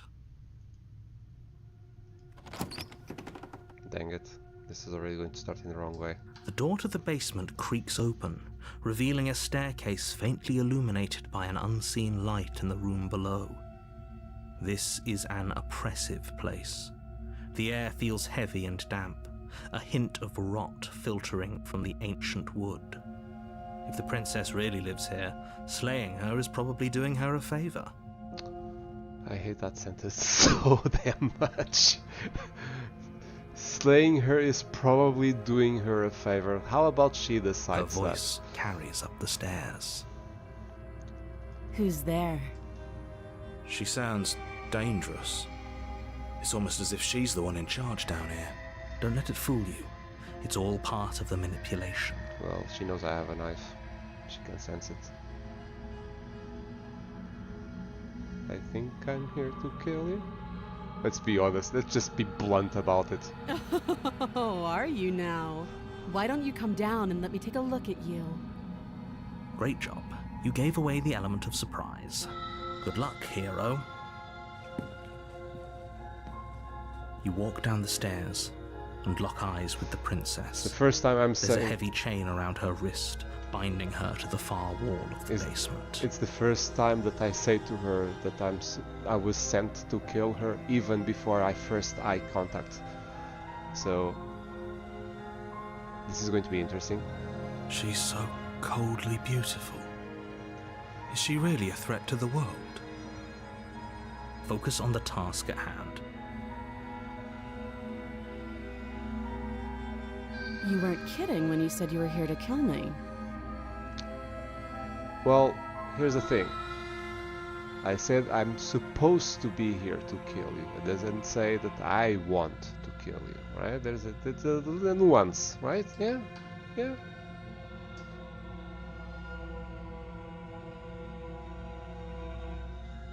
I'm just here to talk. Then why did you bring a knife with you? How about you drop it, and then we can chat? I think that option was already used and it will not allow me. She makes a compelling point. What if we just dropped the blade and talked? Look at her. It's not like she's a threat. Don't you dare. I did already. It's fine. We can decide what we want to do after we talk to her. Maybe she really is a monster. Killing someone in cold blood isn't very becoming of us. Thank you, hero.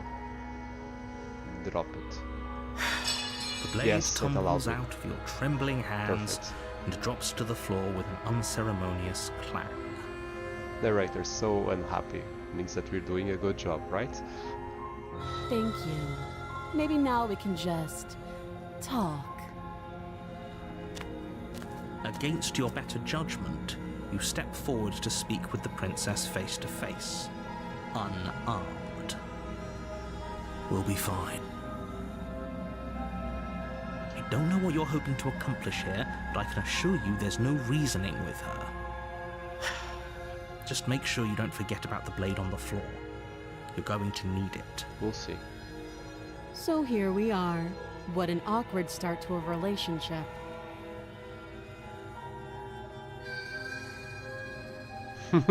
Are you coming on me?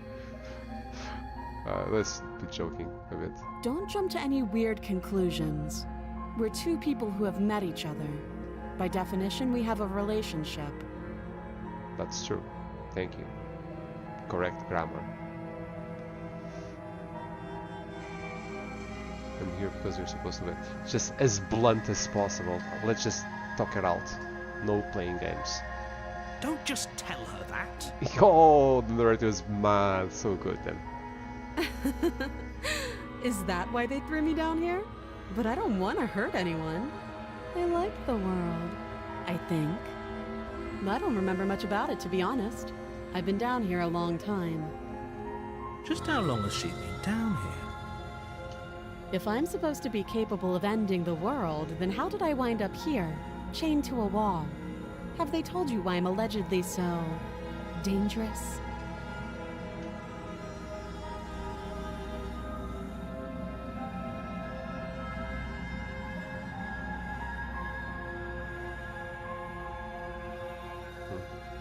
Ending the world seems like an awful lot for just one person to do. I wouldn't even know where to start. I believe her. She doesn't have to know how to destroy the world to be capable of doing it. At the end of the day, whatever the two of us have going on down here is about trust. True.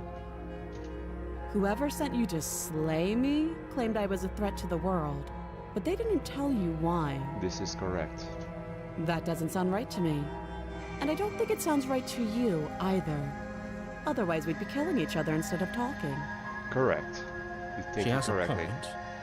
There's a reason I've been telling you to question the situation, and there's a reason you've listened. So, I could tell you that I'd lead a quiet life in the woods, or that I'd open an orphanage, or that I'd do any other number of good things that I'm sure you think you want to hear. No, I want the truth. But you don't really know me, do you? What can my word possibly be worth in a situation like this? She is judging the situation perfectly. I appreciate that. Thank you. She's right about one thing. Her word isn't worth anything. Like I said, it's all about trust. Blind trust. Mm-hmm. So do you trust me, the prisoner, the victim, the princess clearly incapable of ending the world? Or do you trust whoever put me here? I don't trust them either. She's wrong. This isn't about trust. This is about risk. We stand to lose everything, all for the sake of one person, and a subjugating monarch no less.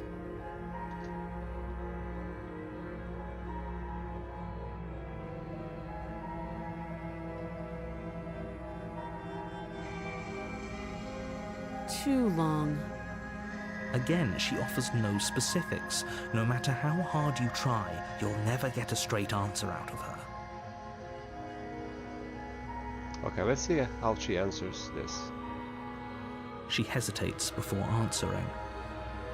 Because before we were starting the conversation in good terms. Now we already established what's the relationship quotation. So she's going to probably use a higher title than just princess. You can address me as Majesty. your Royal Highness. Exactly. Or Her Majesty. Any honorific should do, really.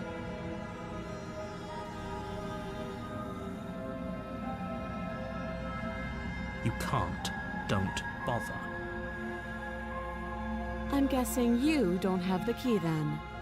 I'm sure there's a key somewhere around here, and if there isn't... well, we can always put that knife to good use.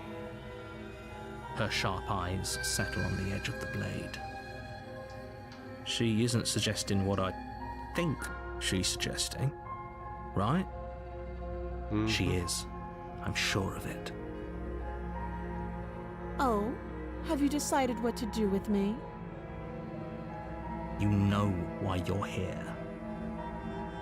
Actually, I don't know why I'm here. I know what you want me to do here, but I don't know why I am here.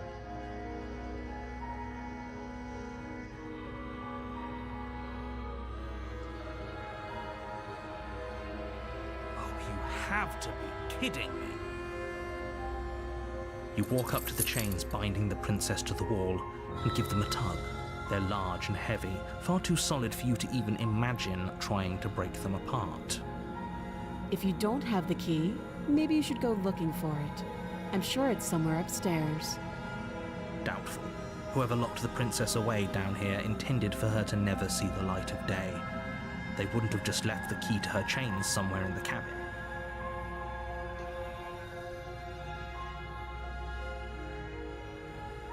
Yes, let's ask this. Besides me cutting you out of here? That would be fine. I can lose an arm. Really? She speaks with almost complete nonchalance. If we were stuck down here for long enough, I'm sure we'd be nonchalant about cutting our way out. Anything to finally be free. You attempt to make your way out of the basement, but the door at the top of the stairs slams shut. You hear the click of a lock sliding into place. The sound effects of the door and the click matching the reading is nice touch. Is someone else here? You make your way back to the bottom of the stairs. This would have been so much easier if you'd simply slain her like you were supposed to. Easier for whom? Easier for everyone. I heard the door slam. They locked you down here too, didn't they? Yes, but also that establishes to her that I'm on her side, so this is good. Because she knows I'm not the enemy. The knife. Pick it up and cut me out of here. You won't like what happens if you do that. At least she's not biting it. Against your better judgment, you I place the hate blade this. against the princess's arm, just above the massive, unyielding chain. I'm glad there's no sound effects on this part. You cut into her flesh. The blade there is is. sharp, Ah. and you make quick work of it. Some Before long, you're able to crack through bone, and she pulls the bleeding stub of her arm through the iron gauntlet. She didn't so much as utter a sound. Free from her bindings, the princess turns to face you, her fierce gaze meeting your eye. How is she so composed after losing an arm? It's like she isn't even bothered by it. Thank you. Now let's get out of here.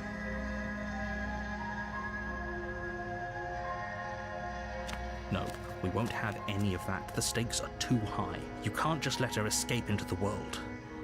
No, I just can't let her escape into the world. There we go. As the princess approaches the bottom stair, your body steps forward and raises the blade. Wait, this isn't fair. You can't just do that. Watch me. Let me warn the princess at least. Yes, there it is. Warn her. Stop that. I thought this was a little too easy.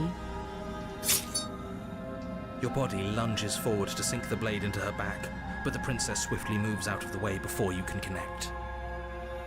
Stop it! Stop resisting me! I am trying to get you out of here alive. I have a resist again. Good. The blade. Move the blade.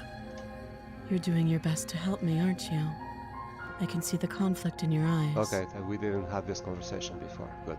Not exactly like this, at least. I'll make this quick.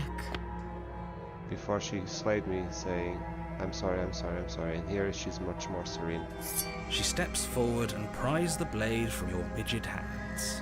At least she doesn't see me as her enemy. Maybe I'll see you in another life. And then she slits your throat with an almost clinical ease. At least it's not like badly stabbing me. Her face remains unchanged as she watches you collapse to the ground, blood flowing from your butchered neck. This is the end, isn't it? I'm afraid it is. Everything goes dark, and you die. I hope it was worth it. The prisoner. Okay. You're on a path in the woods, Okay. and at the end of that New one. path is a cabin. And in the basement of that cabin is a princess. You're here to slay her. If you don't, it will be the end of the world.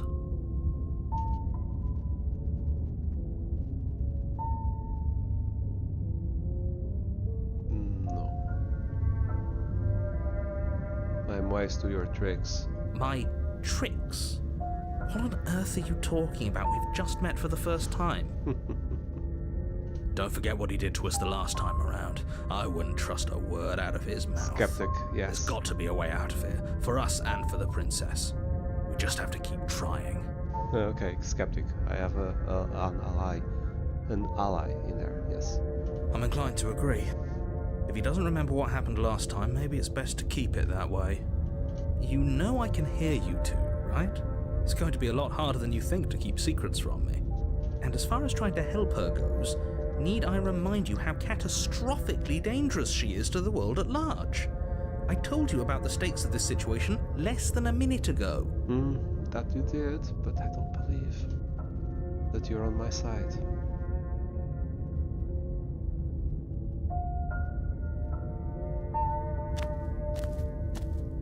A warning before you go any further.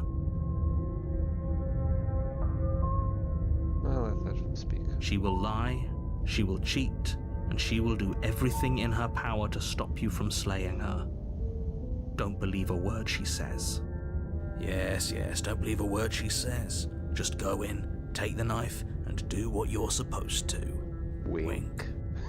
I like the skeptic. Oh, let's go. Let's save this part. That's good. That's good. Skeptic, well done. Let's do this. Did you just say wink out loud? No, I didn't. Wink. Wink. Just ignore this clown and focus on the princess. Oh, thank you for making me laugh.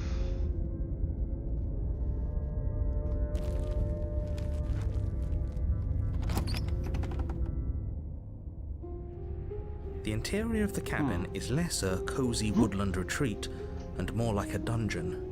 A few pathetic wisps of starlight attempt to illuminate the cold, uninviting stone walls, and thick, wrought iron bars barricade the windows, reminding anyone who enters that this is a prison. The only furniture of note is an iron table, bolted to the floor, a pristine blade perched on its edge. Why would they bolt it to the floor? Wow. The blade is your implement. You'll need it if you want to do this right.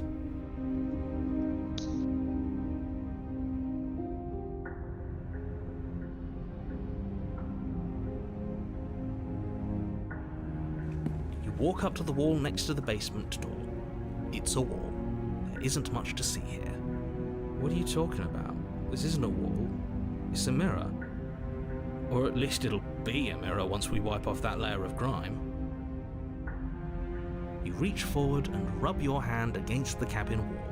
I hope you know how ridiculous you look right There must be a trick about this mirror. How to interact with it. You cannot be so blunt about it.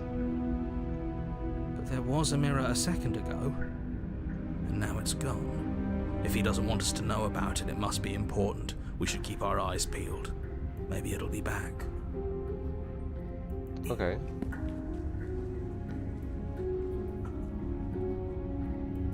Enter the basement. I'm afraid I'm going to insist we take the blade. We're in a dangerous situation, and I'm not letting us go down there without a weapon. Oh. Are you sure? What if she, I don't know, turns it against us? Which I'm bringing up in a purely hypothetical manner. Exactly. Because then we are showing ourselves as a threat. Yes, I'm sure. Turns it against you? She's a prisoner here. She'll only be able to turn it against you if you give it to her.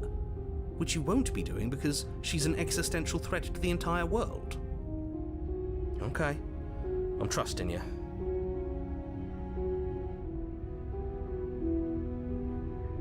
Yeah, that's a big idea indeed. Normally, yeah, but not about this. Call it a reflex. We take the knife as we go. Wonderful.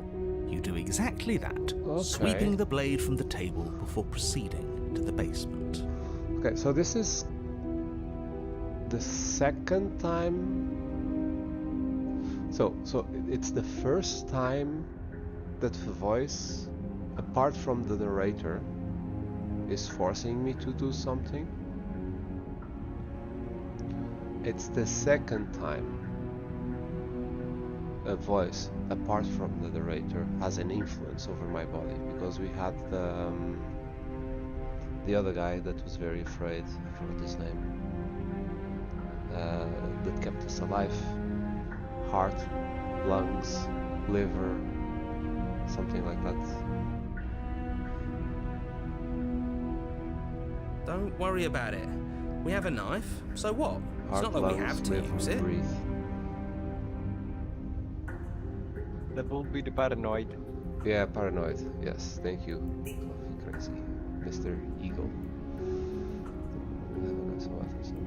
And I'm apparently doing what you... No, you don't have to do anything, but you do well to use it regardless. Moving on.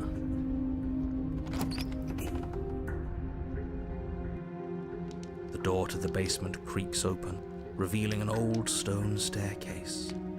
A few sputtering torches attempt to vaguely illuminate your path, dancing across glimmering patches of slimy moss on the stone steps. Interesting, we've seen the stairways like If the this princess before. lives here, slaying her would probably be doing her a favor. Her voice, harsh but controlled, carries up the stairs. Is that a visitor I hear? Please, come downstairs. It's been a while since I've had company. Yeah, we killed the last one. Does she remember us? You walk Whoa. down the stairs and lock eyes with the princess. She looks up at you, the heavy collar around her neck clanking loudly as she moves. The chains binding both her wrists to the far wall, joining the metallic chorus as she adjusts her hands in her lap. Well, that's not just one cut this time, apparently. Should we be worried about the one around her neck? Yeah, because that would kill. Why would you be worried about her restraints? If anything, they'll make your job easier. Have you noticed the empty chain on the wall? Odd that in a place where everything seems to serve a distinct purpose, there would be something so obviously useless. That's a good point, Mr. Skeptic. What an interesting development. Why don't you have a seat? The two of us should chat before you bury that thing in my heart. Let's have a shot.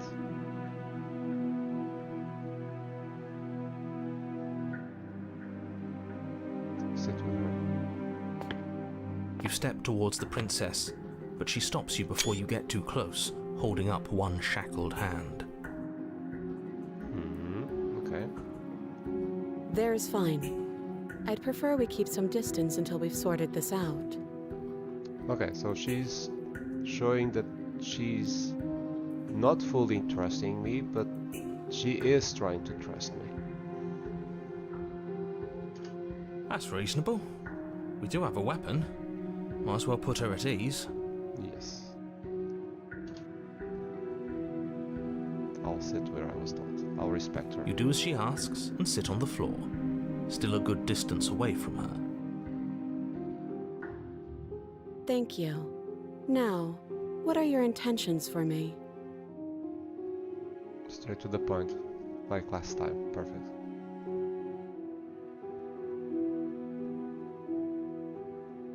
Let's be honest. Oh, are we acknowledging that? I thought we weren't going to give away the game. But yeah, I remember. Good. First you make a comment about having been here before, and now this. As much as I would like to remain in denial, it's no use. This has complicated things. Oh, I made a mistake. The narrator shouldn't know about it. Is that it? Because the narrator is my enemy. I cannot...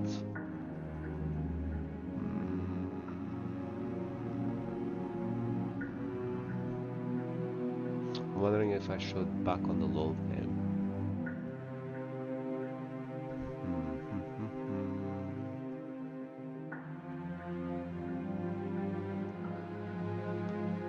Let's see. It's complicated things. How exactly? Yes, Skeptic, tell me. Tell to Skeptic. Ideally, this was supposed to be one and done. You go to the cabin, you heroically slay the princess, and in the process you Heroically. save the entire world from being damned to oblivion. Heroically slay the princess. That's not how it's supposed to go, the sentence. The situation right now, where you're getting a second shot at things, is a contingency. Explain. A contingency for what?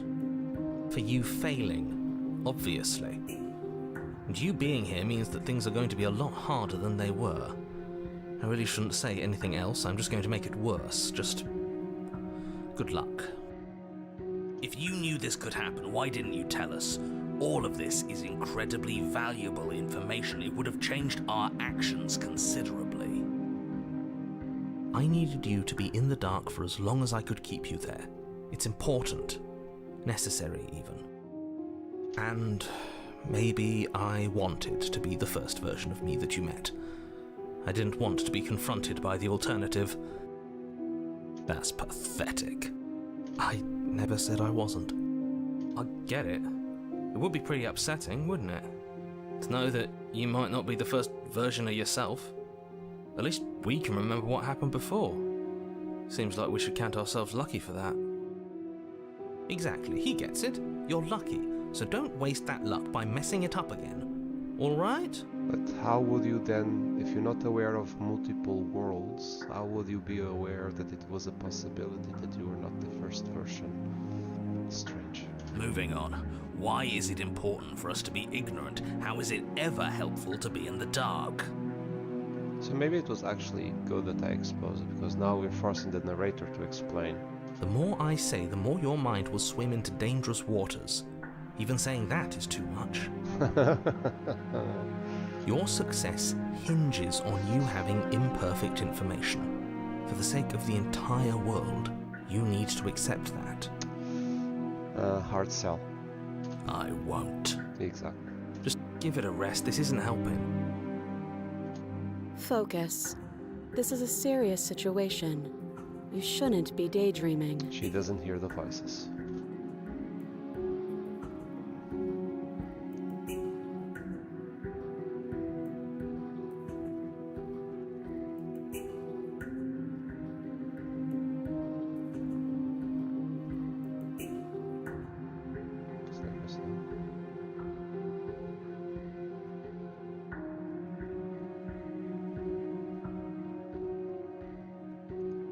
Yes, your intentions.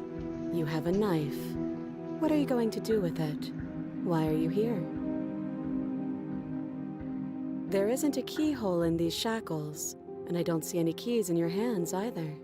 So I'm afraid my only way out is another surgical removal. But this time we have your neck, so that's not good. Is she forgetting about the shackle on her neck? Yes. Or does she think she'd survive a beheading?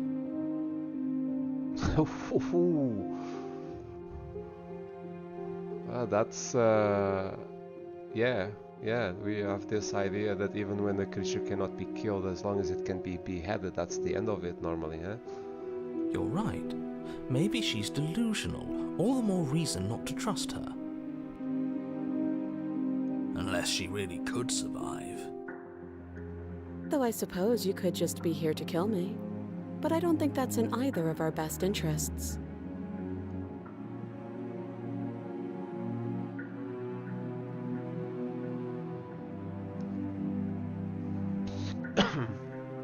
Pardon. Nothing happened. You died. I went upstairs. I couldn't leave. I found myself in a new place in chains again. More of them. And now you're back. Is that really all she knows? It's not like we have much of a clue about how things work. And she's probably even more in the dark than we are. Actually, she is even more in the dark than we are. That is true. I wonder if she has her own voices, though. You're looking at me like I might be hiding something. I'm not. I guess it's possible she really doesn't know anything.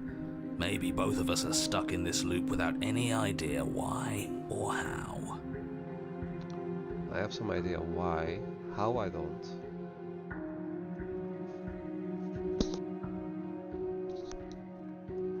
I don't know, but you could always try it on. Ooh, that's a nice offer. Maybe it'll fit. I hope I don't actually have to say this, but please don't lock yourself I was in already chains. tempted. We need you ambulatory if you're going to save the world. I'm saving. Just saying. Just saying. I'm not saying. I'm not saying I'm going to lock myself in the chain, but I'm not saying that I won't lock say myself. Yeah.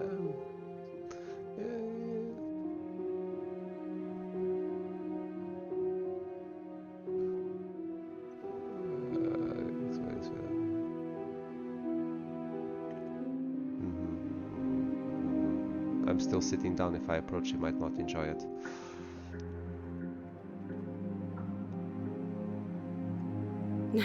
No.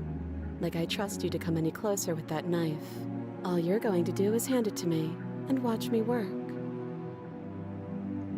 But she would have to cut her head off, right? She can't be suggesting that. She certainly seems confident. Maybe she knows something we don't. Or maybe you should consider the most likely scenario. She's bluffing so she can disarm you. Though if she isn't bluffing, whatever she has planned might be for her benefit alone. There's no guarantee that what's good for her is good for us. So, what should we do? I don't know. I'm just spelling out our options, listing the pros and cons. I like the skeptic. Then let me help you. I'll start with the cons. If you're handing her your weapon, the cons are that she might use it to escape and end the entire world. And she might use it to kill you. That doesn't sound great. What about the pros? There are none. The pros are that we can't trust him, possibly even more than we can't trust her. Whatever she has planned could do something to mess with what he has planned. Or maybe they're both screwing us over in their own ways. There you go, skeptic. That's the way to see it.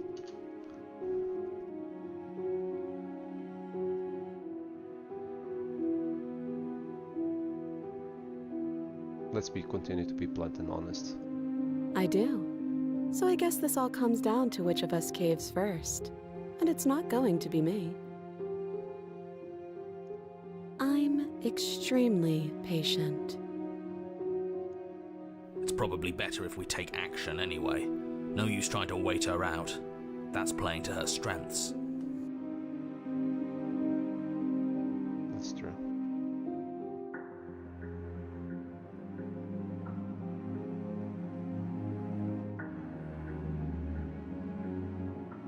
Save again. If she goes mad, if she goes into red text, I am going to go back. But sure, let's talk about what happened. Because what happened is exactly my issue. Okay, let's continue. She didn't make an evil voice. The last time we met, your body tried to kill me. Okay, she knows it was my body, not me. If you take a moment to imagine yourself in my position, I think you'll understand why letting you near me with that thing is untenable. So, be a good bird and hand it over. And if being nice isn't enough motivation, well, I think you're aware that I'm not afraid to resort to violence. Okay, so we already went to the... If you come near me with that thing, I will strangle you with these chains. Okay, so we're going in the bad path. She doesn't beat around the bush, does she? Yes, it's almost like she's a fundamentally bad person who wishes to inflict pain on others. Narrator taking every chance he can. Or it's another bluff. No hard feelings, of course. But you should be aware of my position. I'll do the Inspector Shackle, but she's going to attack me. I wouldn't do that if I were you. And why is that? Do I even need to explain myself? It's a shackle, and it's one without a key. Do you want to be stuck here like she is? Yes. And what? Is it going to lock the second we put our wrist into it? I don't know. Maybe it will. He doesn't want us to look at it. That's all the reason we need to investigate. Okay, I'll play along still. But what if he's telling the truth? He isn't. I am. Inspector Shackle. Against your better judgment, you approach the chain dangling from the far wall. The princess watches you with faux disinterest as you inspect it, though she can't fully hide her curiosity. I don't want to say what I'm supposed to say next. Yes. What is that supposed to mean? It sounds bad. Is it bad? Yes, it's bad. Come out and say it then. You're just wasting time. Fine. As you hoist the shackle, its heft shifts within your grasp, as if pulled by some odd magnetism. Before you can so much as blink, it practically leaps from your hands, snapping around your neck. Nice. And, as if your situation weren't bad enough, the same magnetism repels your blade, which is flung from your hand and sent skittering across the floor of the basement. Excuse me? Yes? Are we stuck here now? Become your own jailer. Yes. Screenshot.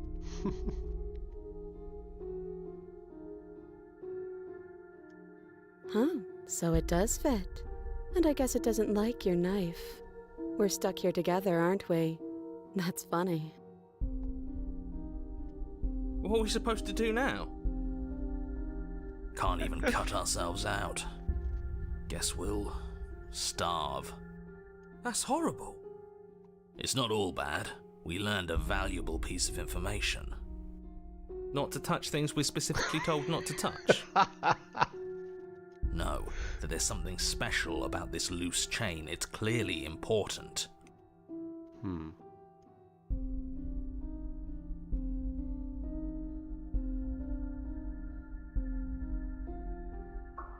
No. She didn't know. Okay.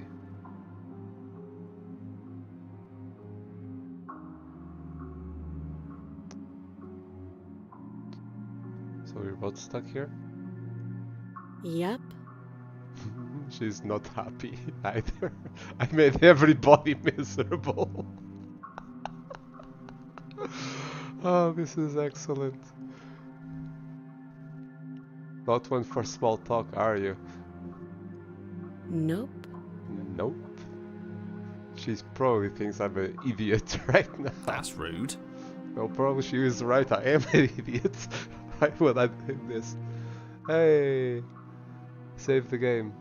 Yeah, I see you now saying that save the game. I already saved it a moment ago. I can go back a few minutes. That's rude. Welcome back. Have you gone to the end? No, I haven't. I rolled back in some situations because it was yeah, it didn't, like she was hating me. I was not able to fix it, and then I saw myself in the mirror and I was withering, and so I only now left one wither, so there's actually 3 endings so far, so not the real ending, and this is the 4th that I'm playing now. I'm trying to make all endings in a way that the princess is not finishing on chapter 3 by hating me. So that's what I'm trying to. So the one that I finished a moment ago, the number 3, is the one in which we became one, and there was this crack that we saw something shining through it, and that was it. That's rude. What should we do?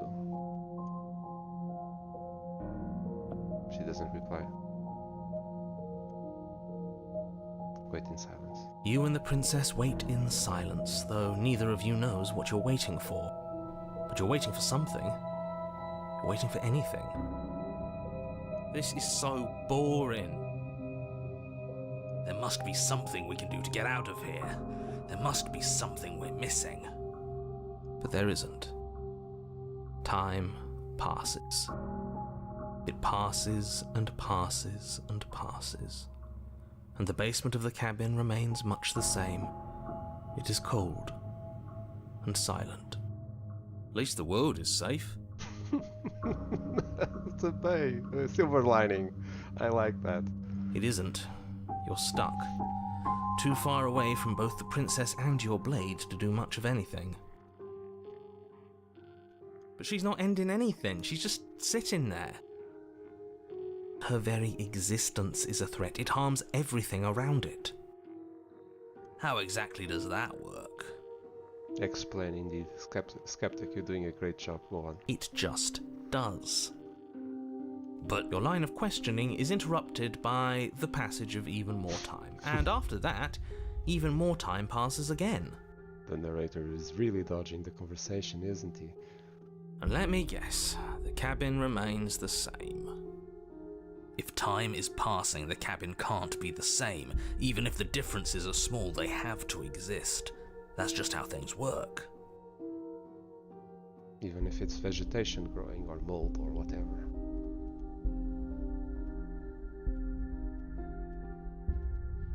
Okay. I suppose you're correct. Things are changing. The differences are small at first, a bit of weathering here, a bit of It's getting erosion darker. there. But then they get larger and larger.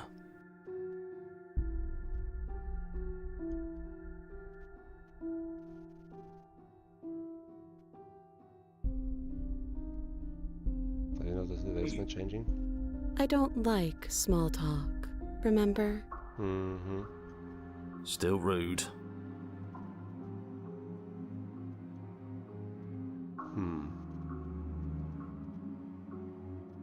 You continue to wait in silence, and the Oh, cabin degradation. continues to change. Yeah. The decay comes faster now. You can see earth through holes in the stonework, can watch lichen spread along the seams of the walls. Okay, so if the stones are breaking free from the walls, right, and they're degrading, eventually that will be also the stones holding our chains. Which at that point we can walk out from the wall, away from the wall. That doesn't make sense. Has our entire concept of time changed? What happens to starving? We should have died by now if the rocks around us are starting to erode. Mm-hmm. She hasn't starved. I guess she hasn't.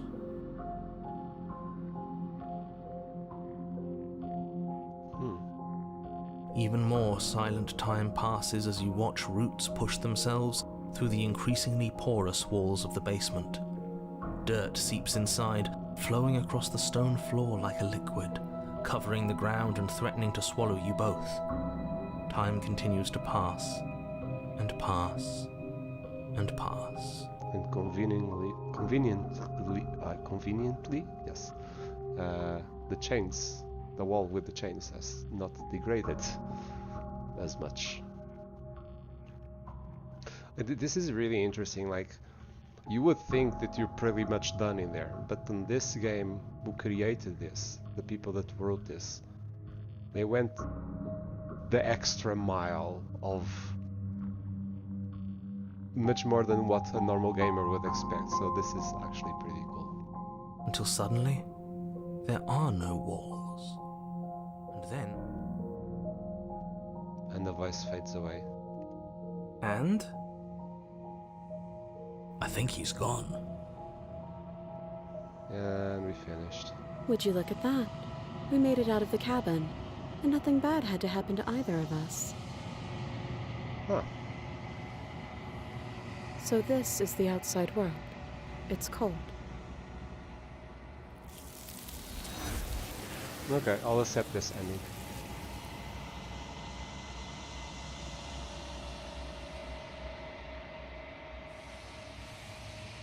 She's gone. Where did she go? Should we try and find her? And there's that mirror again. Why is it here? Why now?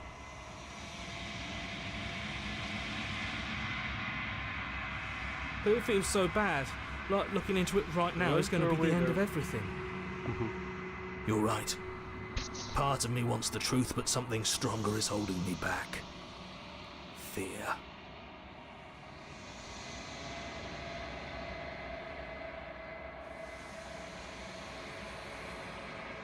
Okay. If you say so, we'll trust you. Feels too good to be true.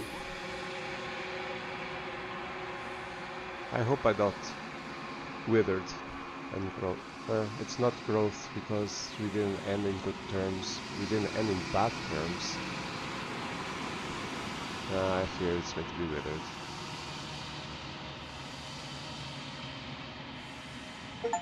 Oh! You've unraveled. That's different.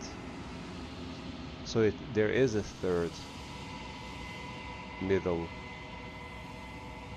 way.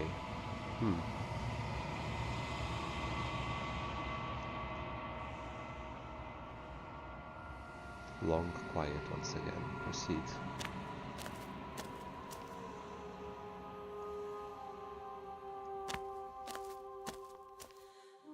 There's a world beyond the endless walls of the long quiet. We're supposed to be there. So this is the fourth interaction with the entity based on the save game perspective.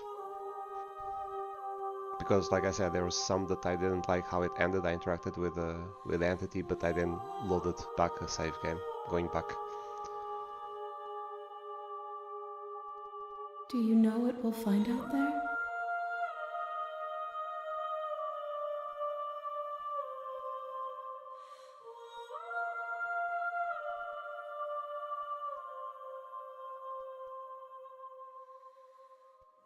Do you know? Do you want to? You don't know?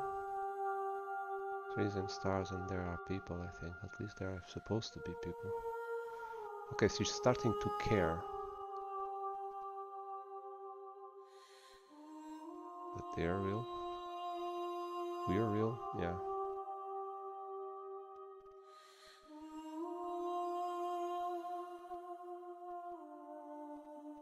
When you send me back, I'm not alone. There's a voices that speak to me. Some of them... Oh, this is a lot of new dialogue available. Great.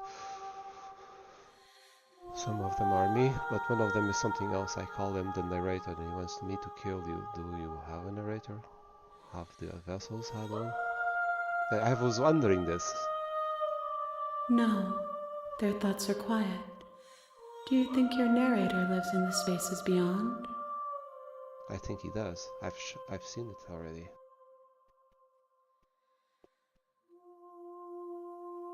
I don't know why, but I know this for a fact, indeed. I am on the cusp of my awakening. Perhaps you are on the cusp of yours. So this is the fourth interaction, so like you warned me yesterday, 5 interactions will be the end of the game.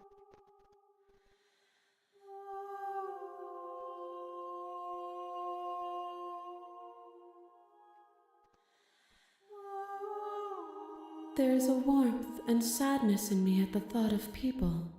Fresh tears on a winter's day. They are not like us. They do not last. And you killing your vessel, which in my very first interaction with your vessel was a wonderful one.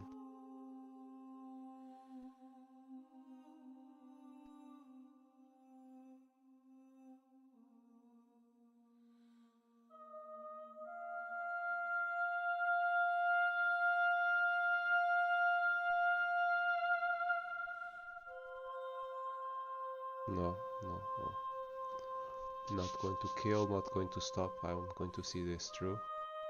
I've done this much. This is a very existential question. Let's make it. We are real. Nothing is an idea that dwells in the absence of something. But nothing cannot exist on its own. And because of that, nothing can't exist. Food for thought.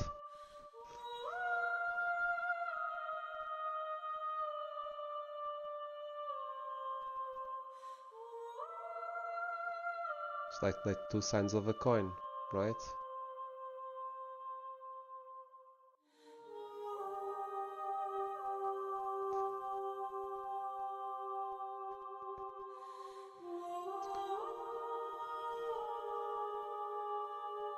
Do you have thoughts on this vessel? This one is determined, but also cautious. One that would rather let the world move around her than move it herself. She will make for a patient heart.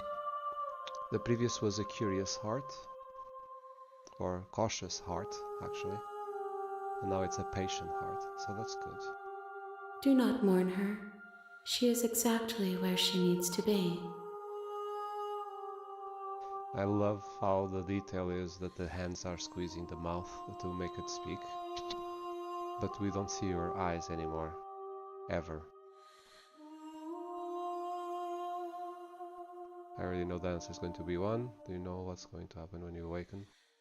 If I did, I would already be awake. Not necessarily, but okay. 1. Yeah. Whatever you bring me next will be enough, and then gravity will pull the others back to me. I will be singular, a final multitude.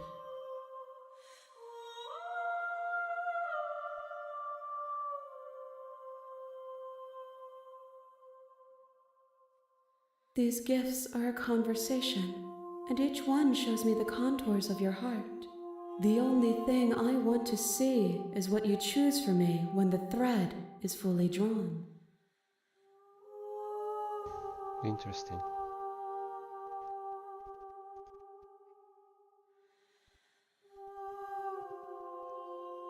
Destroy my body. This option in here, it's crazy. The next time I see you, each of us will finally know what we are. So it seems. I will be here, waiting for you. Let's make it count.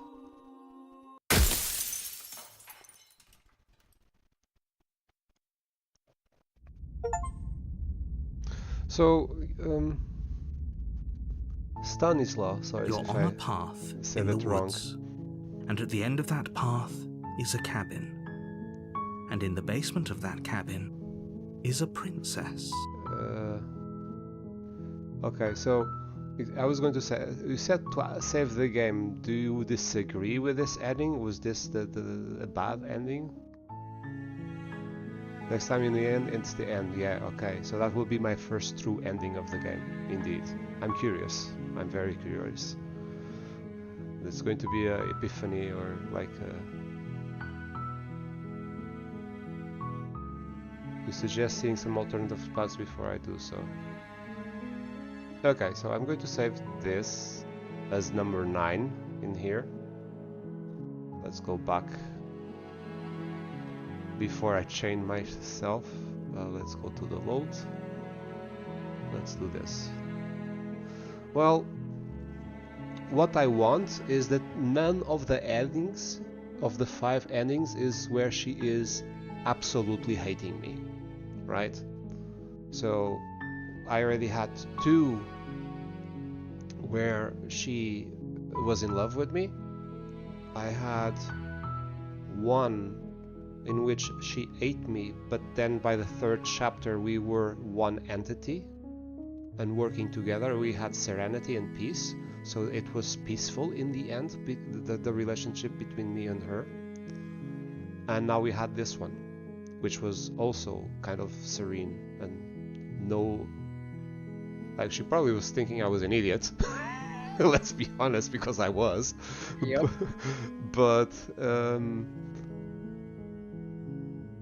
yeah.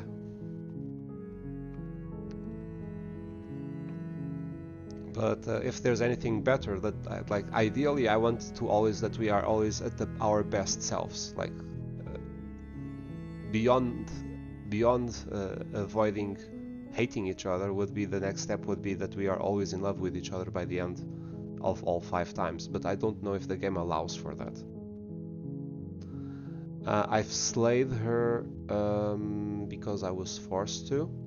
That was yesterday, you helped me with that, in which I slayed her, but then I took the knife and gave it to her, and then she got confused.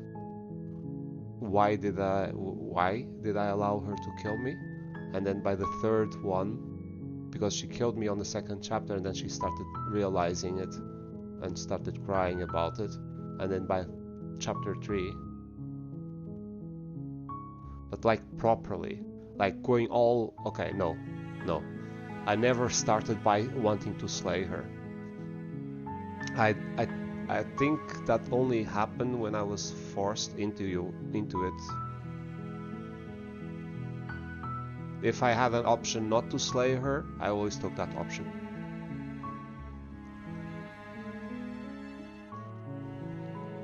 So let's load here. Yes.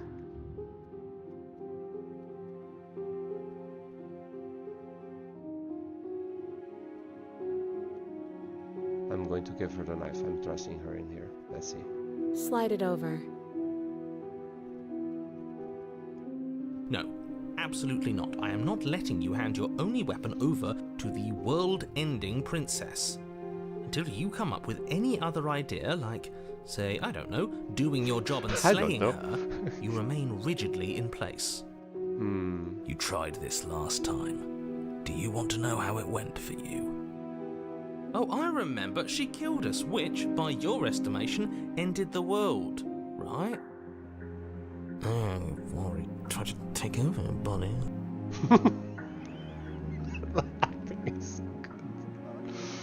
Oh, so damn good. Exactly.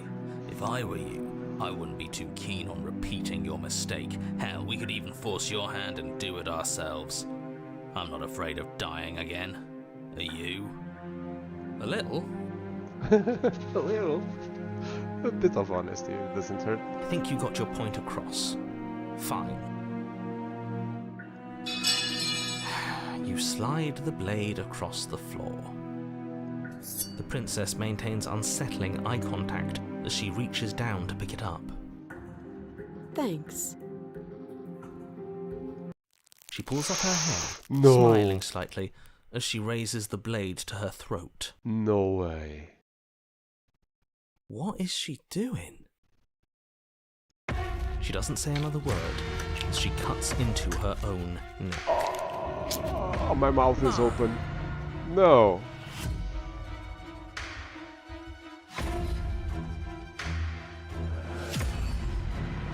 Look away. What?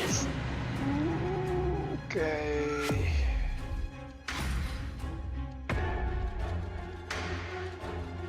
I don't. I probably would have looked away, but at the same time, I need to. I need to believe this. Her eyes stare forward, unblinking, as she soars through skin, veins, cartilage. At last she reaches bone, the blade grinding audibly against her vertebra as it continues to slice its way through her neck. I'm glad you guys don't see my face right now. I'll be damned. She's actually doing your job for you. Why would she do that? Huh. So that's her play. Killing herself? She isn't dead yet. Finally, you hear a snap. Her eye twitches.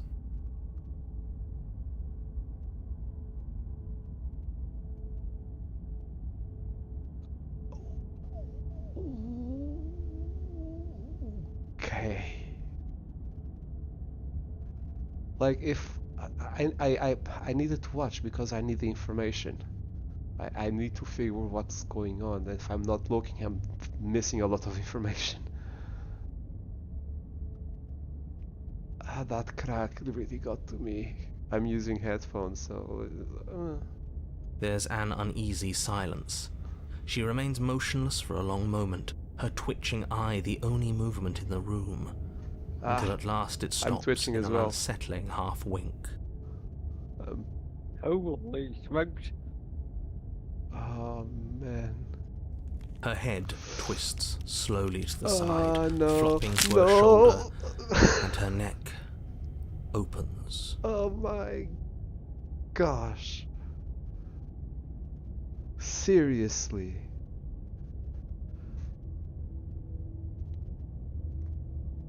The remaining tissue is not enough to hold the weight of her severed head. It stretches and tears until finally it falls to the floor, completely free.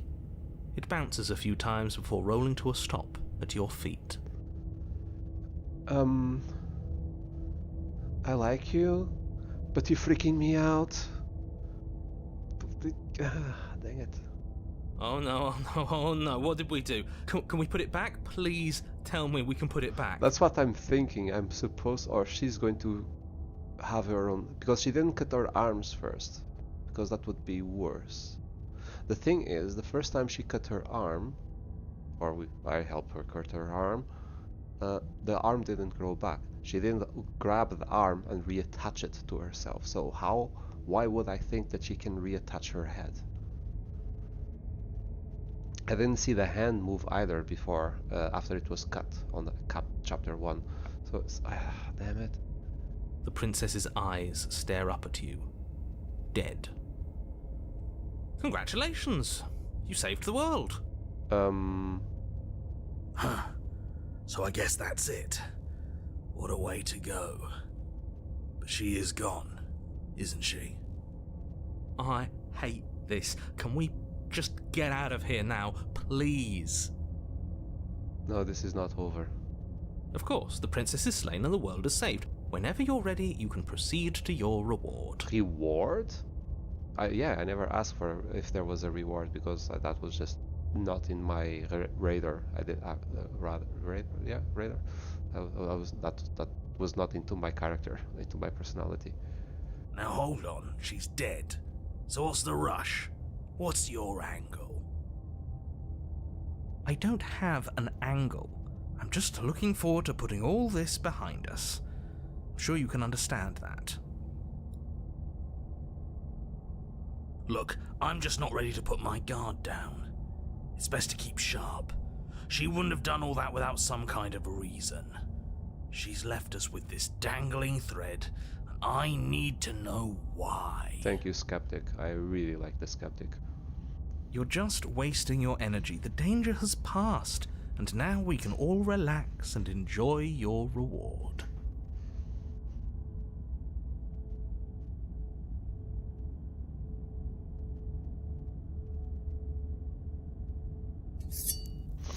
Ugh, fine. You pick up the princess's severed head, its neck stump still oozing bodily fluids. Then make your way back upstairs to the first floor of the cabin.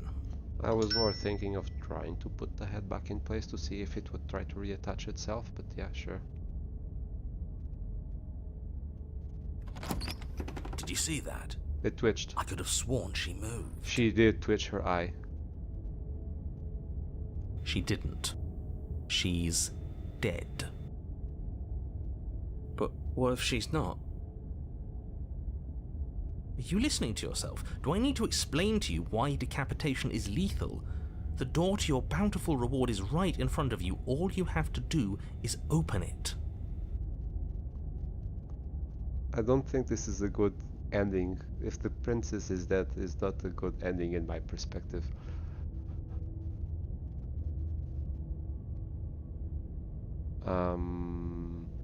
I mean, don't really have many options here. You open the cabin door, ready to return to a world Yeah, saved it's going from to trigger certain her doom. exiting. It's going to trigger that she left. Only a world saved from certain doom isn't what you find. Instead, what you find is... Wait, no, that's not right. Well played. Free a prisoner. Yes.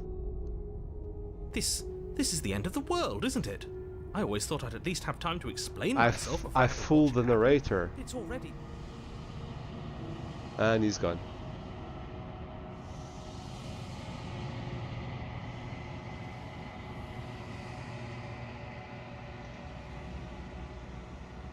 Over? Is he gone? But we're still here. Maybe it wasn't the end of the world after all. Maybe it was just the end of his. Thanks for carrying me up here. I had to take it on faith that you would know what to do. I'm glad I was right to trust you. So, this is the outside. Maybe it's just my lack of body, but it's colder than I expected.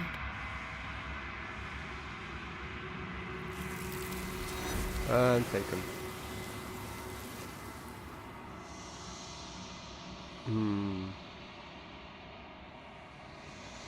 She's gone. Where did she go? Should we try and find her? And there's that mirror again. Why is it here? Why now?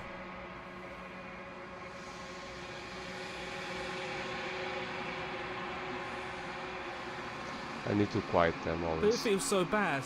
They Like don't looking into remember. it right now is going to be the end of everything. You're right.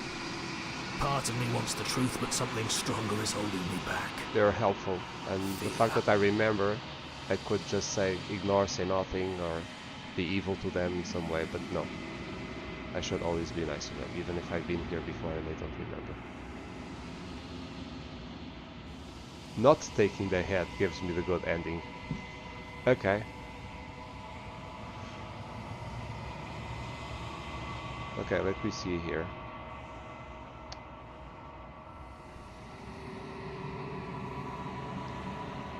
I'll place it here. No, actually, let me see. Okay. It feels too good. I want to talk with how does she feel at least, and how do I look? That's also important for me on the mirror.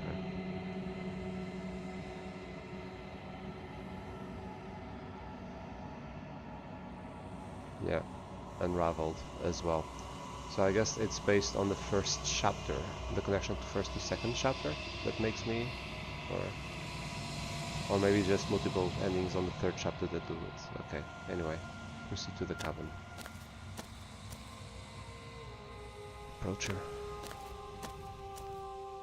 There's a world beyond the endless walls of the Well, she long has the quiet. body at least. We're supposed to be there. Do you know what we'll find out there? There is a warmth and sadness in me. What's the thoughts on this vessel? This one is cold and cynical. She has protected herself when others could not. She will make for a clever heart. I prefer the other ending, to be honest, over this one. But Do not mourn her. She doesn't need to be protected any longer.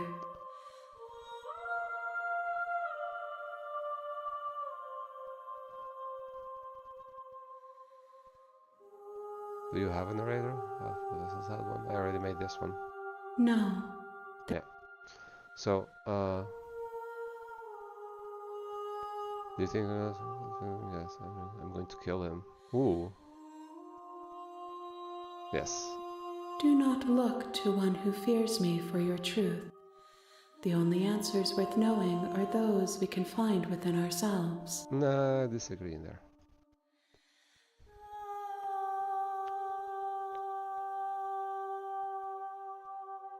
Okay, so now I'm going to load. And since you were talking about the good ending, let's see that for now.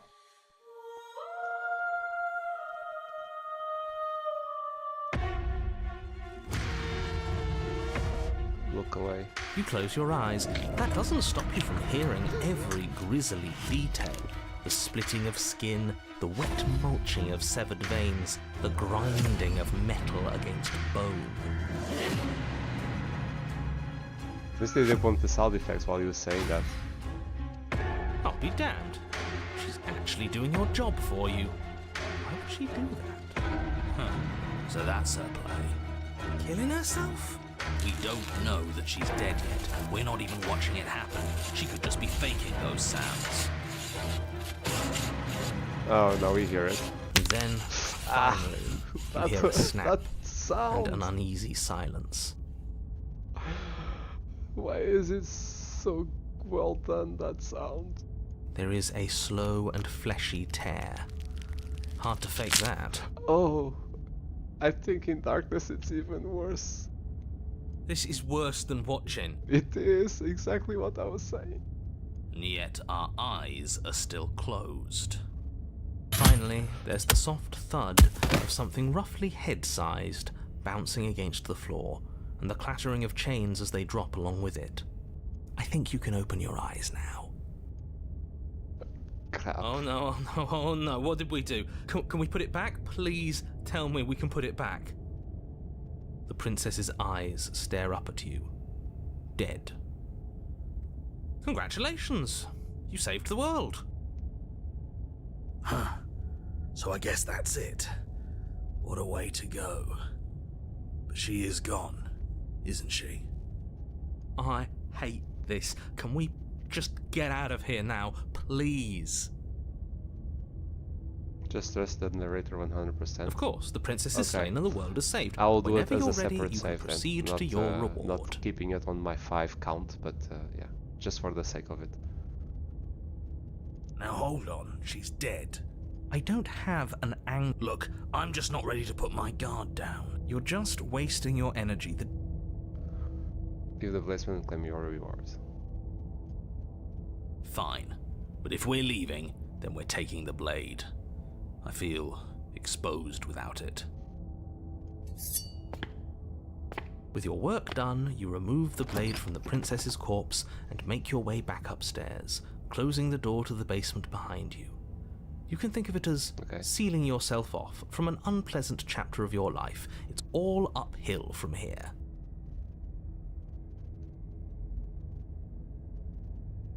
The windows. Do you see that? We used to be able to see the outside world from up here, but now it's just empty. The door. Check the door. You open the cabin door, ready to return to a world saved from certain doom. Only a world saved from certain doom isn't what you find. Instead, what you find is nothing at all. Where a lush forest stood mere minutes ago, the only thing in front of you now is the vast emptiness of some place far away. You don't have to act surprised. We could see this vast emptiness through the windows. But if everything's gone, does that mean we're not gonna get our reward? This is your reward. An eternity of bliss, if you'll have it. And I suggest that you have it. Okay. I have a very This is what's raised best eyebrow. for everyone. Trust me. Like hell it is.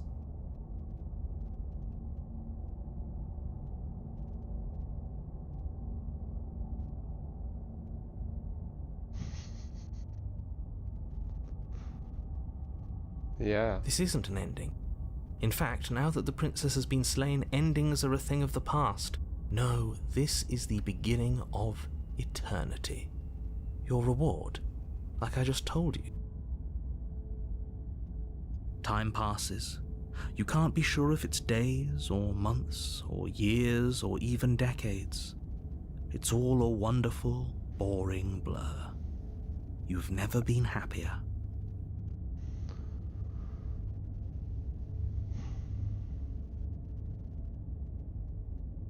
Can be a prison on itself, though.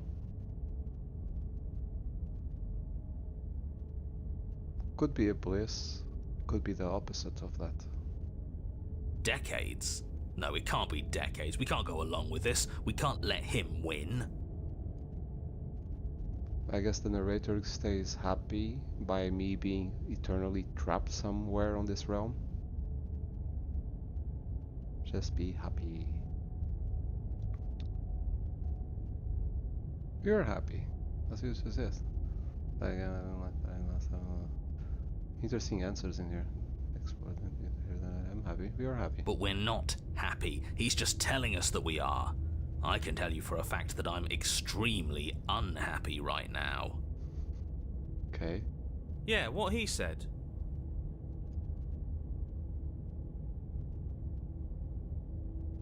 I'm going to accept my reward. That's great. Congratulations. You've earned it. More happy time passes, though the word begins to lose its meaning. Time, that is, not happy. Happy still has plenty of meaning. But even the good thing needs a bad thing to have it as a comparison, otherwise it's just normal, not special. He's just saying things. The voice's protestations fall on deaf ears. Eventually you pass into a blissful state of pure existence. Though words like eventually and pass ceased to have any meaning to you long before that shift, you simply exist. Happy. Forever. Still with a bloody blade on my hand. Good ending, you did it, you saved everyone. No, you stop that. Stop all this nonsense. You really don't want to be happy, do you? The voice ruining your happy ending. You have a voice ruin your happy ending, okay. Okay. We still have a blade. I Let's use noticed it on that. ourselves and start over. I noticed that in my pointer. I was commenting on that just a moment ago. Suggesting you kill yourself. You shouldn't kill yourself when you have an eternity of bliss right in front of you. Good ending. Yeah, quotation marks it should be. Good. Is there really only I like being happy. Are you really going to take it away from me? Yes, let's continue going for the happy path. That wasn't real happiness. The truth is still out there for us to find, but we can't find it here.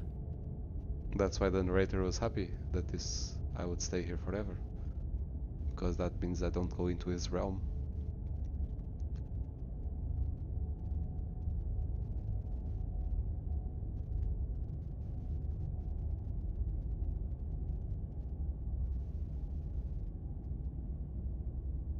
Don't apologize. I'm sorry. Wait, why are you sorry? He's going to take over. Your body lurches as your heart suddenly stops beating. Ah. Are you killing us? Wow. You'll forgive me eventually. You goddamn spiteful bastard. Are you really going to turn down immortality itself just to make me lose? Wow, the narrator. Why should it matter if we die at this point? Haven't you already gotten what you want? Skeptic, I adore the skeptic. I don't have to answer that. The skeptic is just testing things. He's testing the borders, trying to figure the stuff out. Yes. That's all we needed to hear. Exactly. It turns out that it doesn't take too long to die after your heart stops beating. You collapse to the floor, everything goes dark, and you die. You're a genocidal maniac, you know that, right? Yeah, we'll see about that. Chapter 3, The Cage. You're on a path in the woods. Are Whoa. you fucking kidding? We had everything we ever could have wanted, and you killed us. I can't make noise, it's too late. My neighbor is going to be upset. Oh, oh my gosh. And the reaction voice of the cheated. The narrated became cheated. Wow. We didn't have everything we ever could have wanted. That's just what he told us. I want the truth, not some made-up eternal happiness. I think you get every one of them at one point.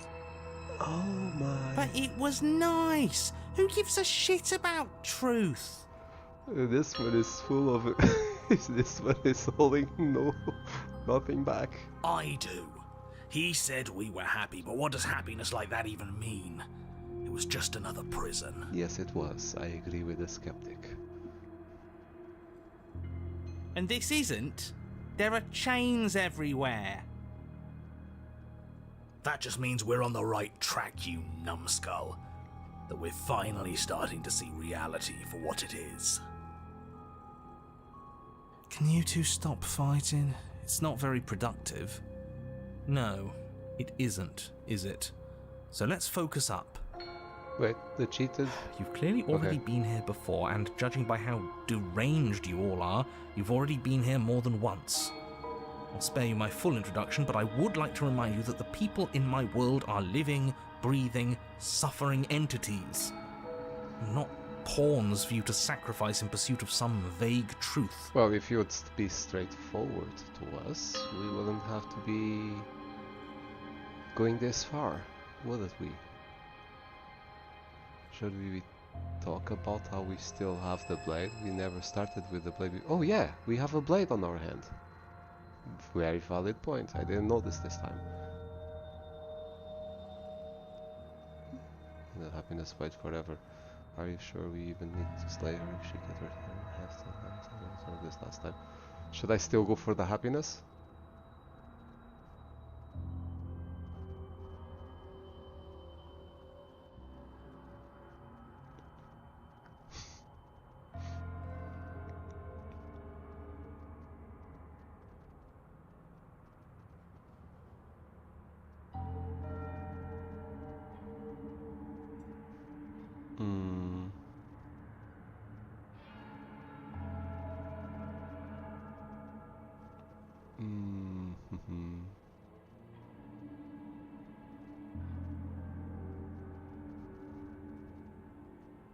Should I say I like this? Still? Should I go for that? I'm wondering. Okay, should we talk about how we still have the light? We started with that.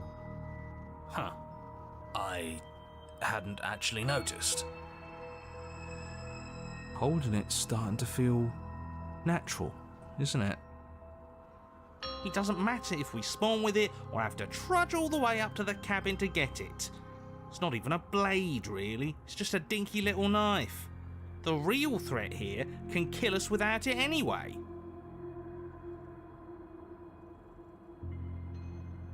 Okay.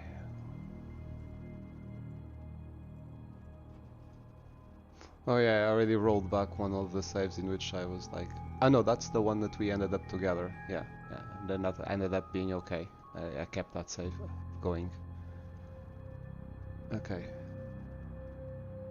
I wish the saves had some kind of tree, because it's hard to keep track if I don't write it down. Okay.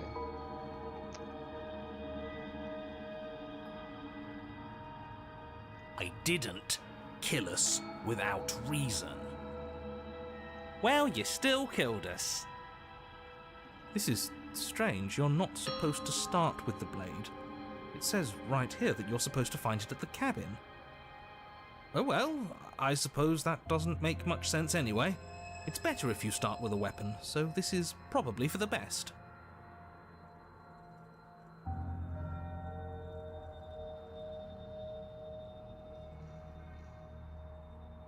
I was happy with Eternal Bliss that last. Eternal bliss? You wouldn't have found eternal bliss unless you actually killed her. Actually, she killed herself. Cut her own head off. It was awful. It was convenient. Too convenient. She... what? Why would she ever do that? She's not supposed to be suicidal. That doesn't make any sense whatsoever. More importantly, if she did cut her own head off, why are you here? You shouldn't have died. You should be enjoying your reward. I was fine with it, but that spiteful bastard gave us a heart attack and killed us for no reason. And, oh yeah, and that's the third or fourth time that one of the other voices controls the body. So every voice controls the body, even the narrator. Damn it, we all share the body. I had a great reason. We were stuck with no answers. And now we're not. You're welcome. And you don't think we're stuck now? We're still in a cage, it's just bigger. You know, if you think about it, isn't life just a really big cage? It is, and it isn't. It has a vastitude for you to explore. The cage, however, is time, because it's finite. Well, the time is not finite. You are finite within the time dimension. That's a true cage. I do remember something about the cage. Don't you start philosophizing. Just get to the cabin and settle this already.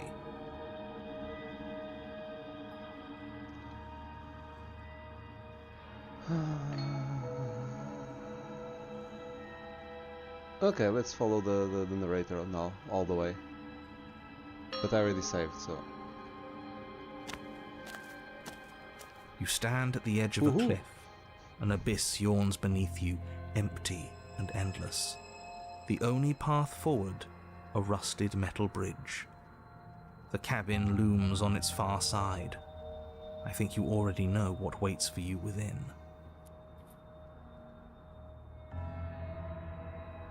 And all the crosses. Great, a creaky old bridge and a bottomless ravine. Because getting to the cabin was too easy last time. I wonder what other sick jokes are waiting for us. Maybe that ravine doesn't even go anywhere. It'd be par for the course if we slipped and wound up falling forever. There's nothing to find out here. Time to check in with the missus. I'm going to pretend you didn't just call her that.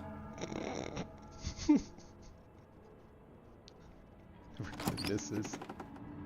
Every surface of the cabin is draped in chains, the air filled with the mock birdsong of metallic clinks. Where there should be walls, you can see only endless ropes of metal, with hooks dangling from their ends. A fitting cage for a monster destined to end the world. There's nothing for you to do but step forward into the basement. You already have your weapon. Your objective awaits. Oh, not the damn mirror again. I hate the mirror. It gets us nowhere. And he's going to say, what mirror? The mirror? What mirror? There is no mirror. Why would I lie about there being a mirror? Whose fucking idea was this? It's awful. Who wrote this? I bow to you, whoever wrote this, because they express so many times what I'm thinking. It's so good. I'm sure whoever put it there for a reason. It's obviously important. It has to be. I'm not going to waste time arguing with you. Just get to the basement, okay? The door's on the other side of the room. Then, I guess there's nowhere for us to go but forward. And now if for some reason we could go west. It's a reference to the Pet Shop Boys music. I know. It's not very recent music, but it got stuck in my brain. I saw it so many times on TV. You step out onto the floor. Whoa. Or what should have been a floor. Too many chains. Should have been? Yes, unfortunately. You realise too late that there is no floor beneath the metal. There is only a loose web of chains suspended over some unseen space. An unseen space that you are now rapidly plummeting through. Oh, now this is just absolute bullshit. Can't even walk across a room now without being plunged into an abyss. The cheater is really upset. You're too emotional, it makes us sloppy. We have to focus on details right now. We can't focus on details if you're raging about every little thing that happens. I need to agree with Skeptic. Are we supposed to focus on details while we're falling into a bottomless pit? Don't be ridiculous, it obviously has a bottom. Your fall is suddenly, painfully halted as rusty chains pull taut against your skin, their hooks digging into your muscle. Ouchie, ouchie. You find yourself suspended in what appears to be a vast, dark space. The glinting of yet more chains merely hinting at its full dimensions. You dangle a few feet off the bare concrete floor. Oh wow. Nice. If the princess lives here, slaying her would probably be doing her a favor. You keep saying that, my dude.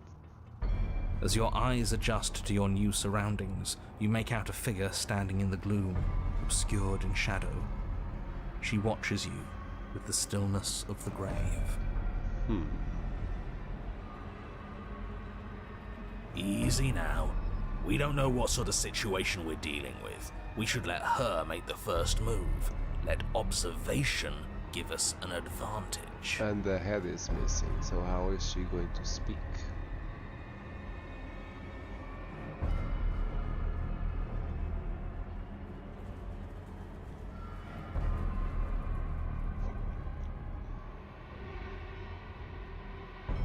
Wait for her to make the first move.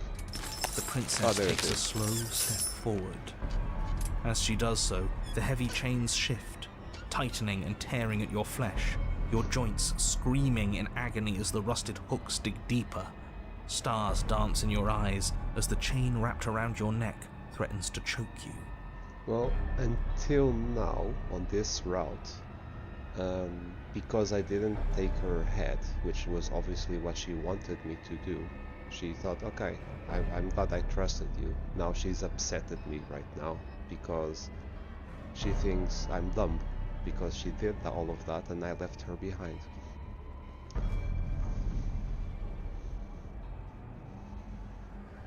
So she's upset at me right now.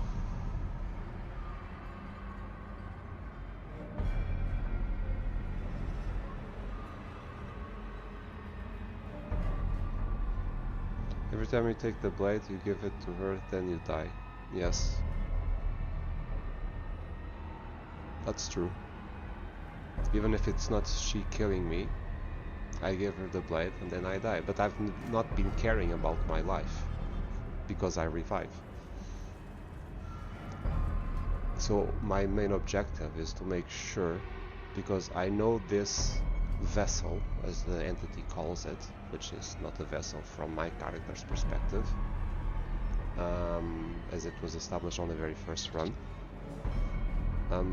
But I know it's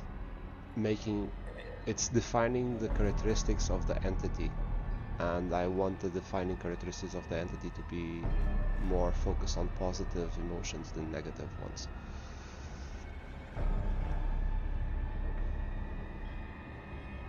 Because of course it's going to be a superior being, a deity of some kind.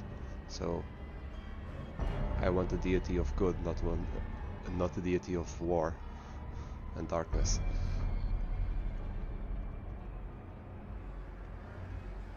Persistent takes a sense because the heavy chain shift and tearing at your flesh. Oh.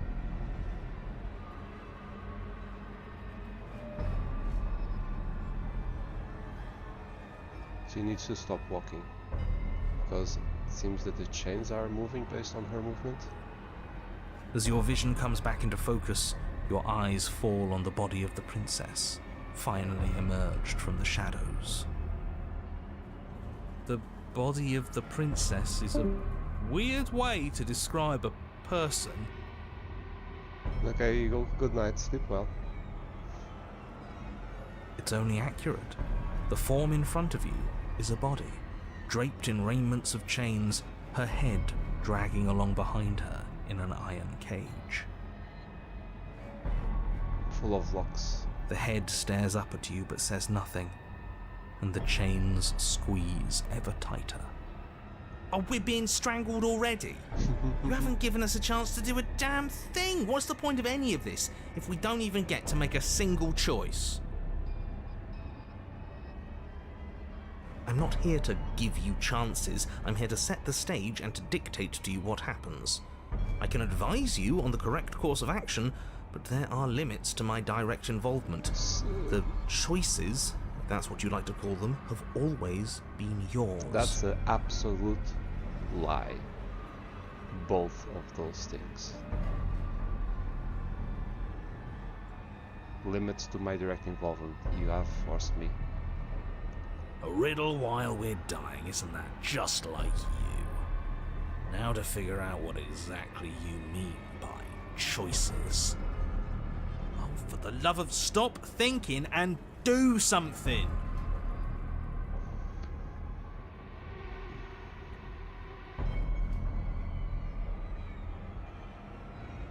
Yeah, she's mad at me for leaving the head behind.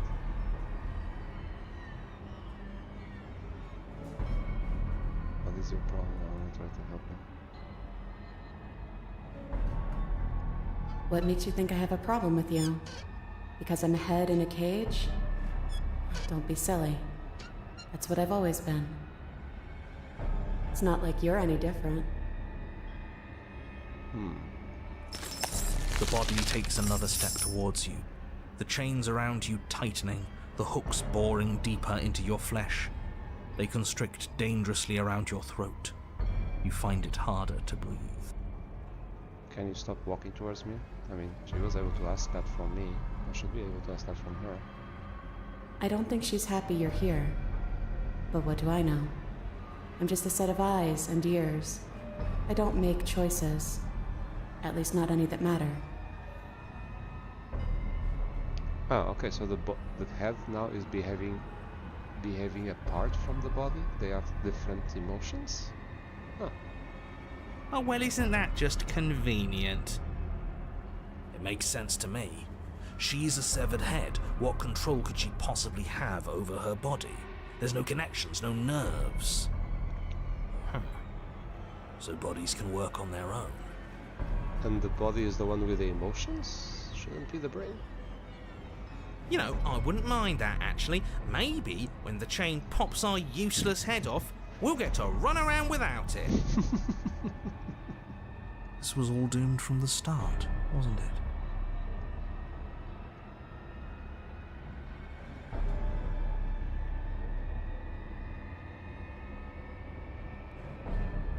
Twice.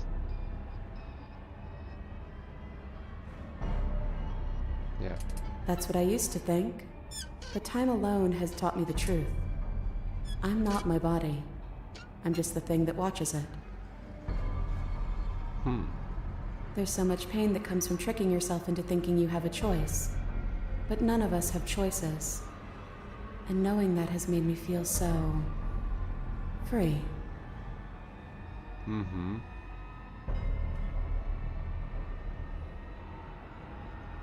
Everything we witness is just another shade of the same endless cycle. I wake up in chains.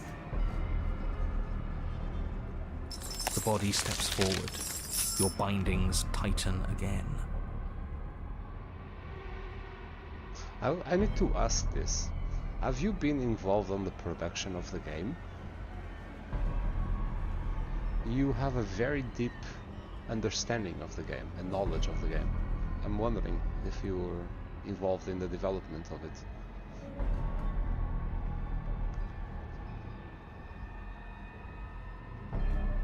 You come to me, knife in hand.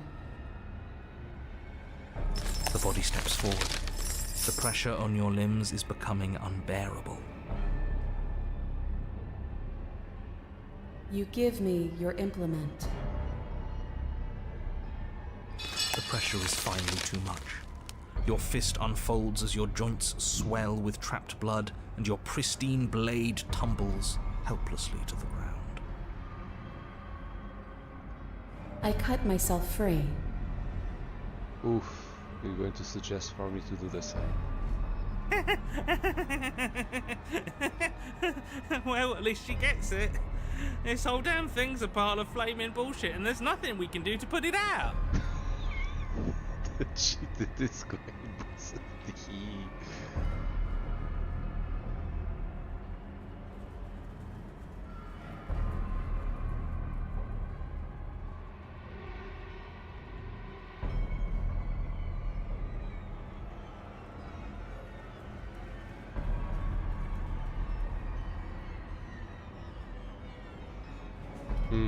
Okay.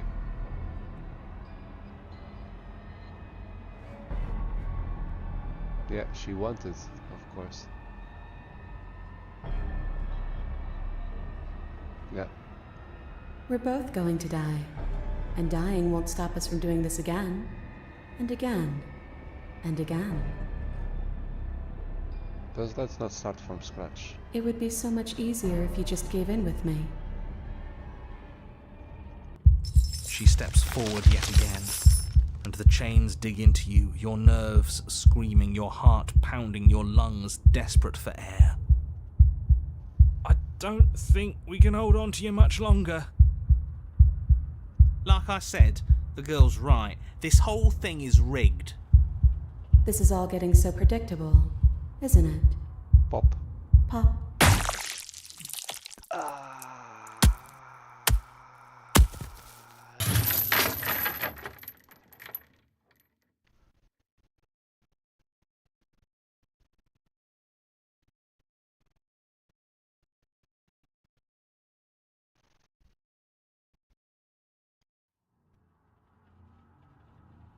Oh, and it continues. Great.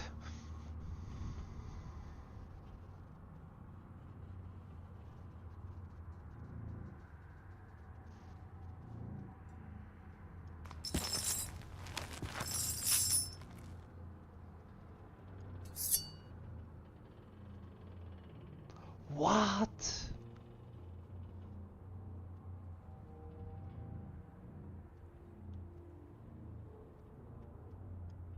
And now, the cut.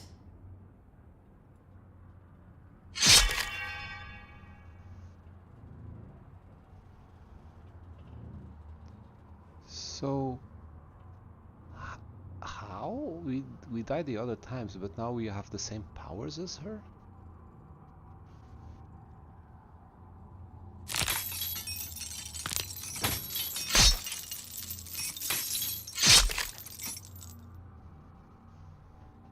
They descend on each other in a maelstrom of chains and hooks and feathers and blood, fighting their way deeper into the shadows until all you're left to witness are the sounds of violence. See? You only ever thought you were in control. Isn't it so much nicer to let go?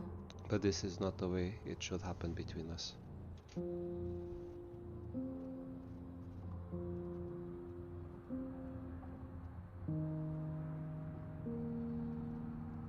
Do I believe the free will is real? Yes, I do.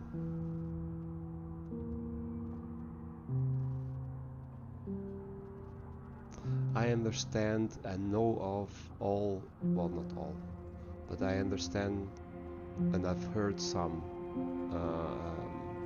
good arguments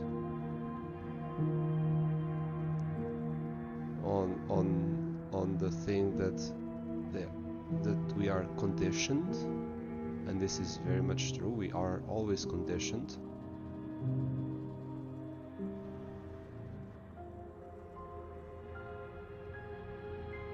And it is actually a very good question if free will is real, because I have observed indeed people making decisions based on their conditions and actually not breaking themselves free, and instead being allowed to be chained, which is a good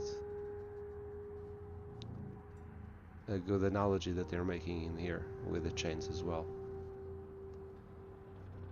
And yeah, and you have no idea how ironic this is right now for me to be thinking and seeing it. And this is why I love that I'm playing this game at this moment right now.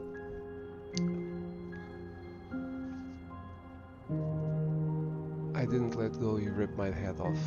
This is my answer, but let's read what else is there. I didn't cut yourself free, my body is still the one with a knife. Doesn't that mean that this is different? Does that mean I broke your partner?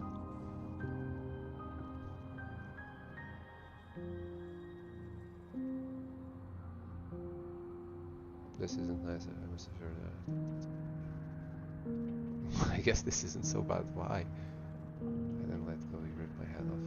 My body ripped your body's head off. I didn't have anything to do with it.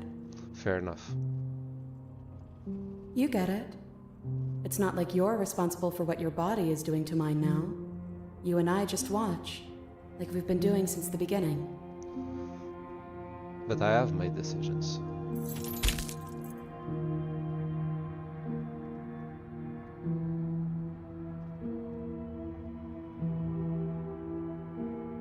Lethal lens. Or are we just witnessing the biology of our bodies act? Our bodies act based on our brains. And it's true, we do not choose in which brains we are born with, or the bodies that we are born with. Those are conditions forced on us. We don't choose in which country we are born with, or religion that we are born with. Those are forced on us. We don't choose, well, we don't choose which society we are born in, but then we have free will to try and change society, and change it does, even if it takes a lot of effort and a lot of lives and a lot of generations. But the world is not the same. It is always changing, and who is provoking that change? We are having influence over that change. So free will is real.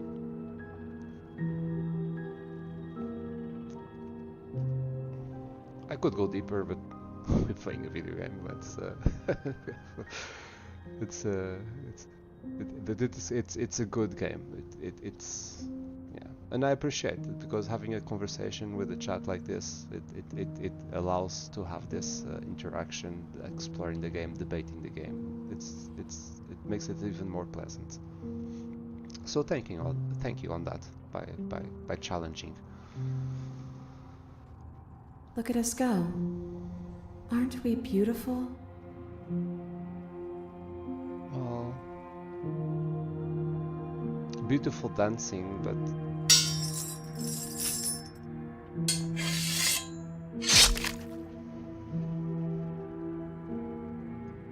It's all going to come to a head soon. aha, pun intended. Head. Mm-hmm.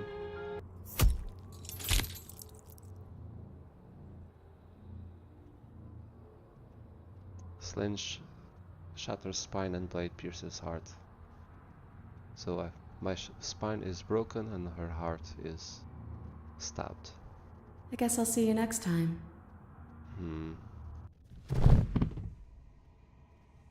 Both hers and yours collapse, their lens complete.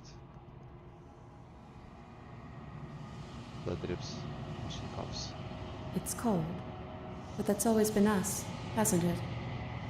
Cold isn't bad. Nay. She was not, let's see, the thing is, she was not taken out of the basement this time, so she shouldn't be taken. There should be a chapter 4.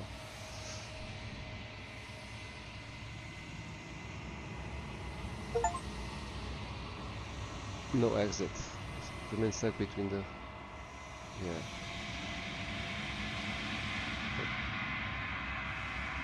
There was no voices this time, and it's always going to be unraveled. Okay.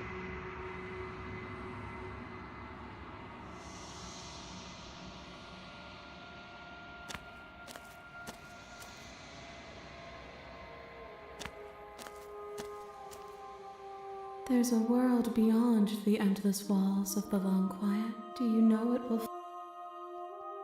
I already answered that. What do you have about this vessel? This one is a body that convinced herself she was only a set of eyes. She will make for a watchful heart. Yeah, but I don't like Do this not one. mourn her. She is now what she wished that she could be. This one gave up and just let herself be controlled by the chains and just be a spectator to what was being imposed on her, and I don't agree with that. I definitely do not agree with that. So I'm going to roll back on this one, but it was an interesting, and it is definitely, for me, it's sad. I've seen it in real life very recently, so yeah.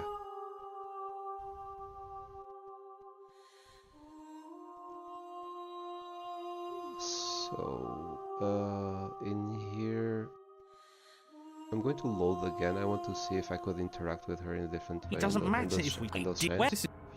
Those chains, explore. Let's go to her. You stand at the edge. I'm going. See.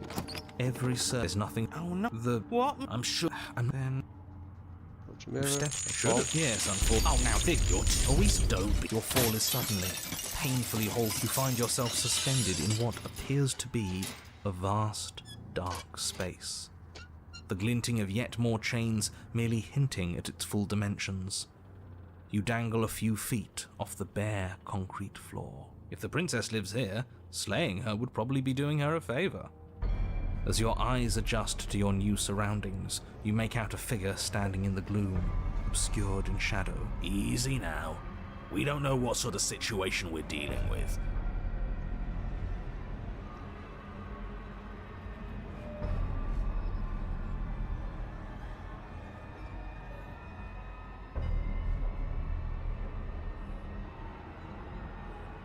But you are met with only silence, save for the creaks and groans of metal as it sways in the stale air around you. The hooks slowly shift in your skin, the pain coming in waves as you continue to dangle helplessly.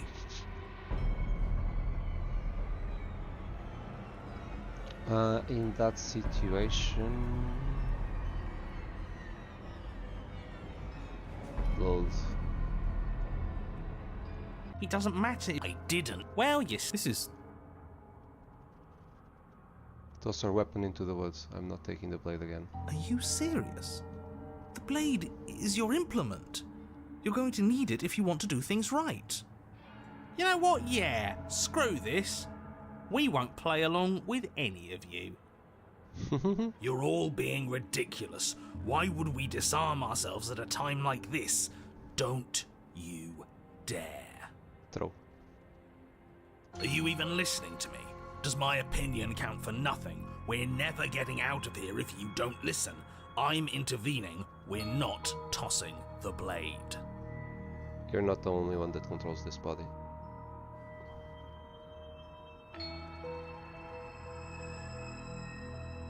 Without another word, you foolishly hurl your only chance at victory far off into the woods, never to be seen again. Never to be seen again. All we did was toss it into the woods. There's nothing stopping us from picking it back up. Oh, but there is something stopping you from picking it back up. The fact that you already made your decision. As much as I'd like to turn back the clock, we'll all just have to suffer the consequences of what you've done. That's how decisions work. Huh. That felt... good. Best thing we've done in ages. Whatever this bullshit world throws at us next, we'll always have this tiny victory.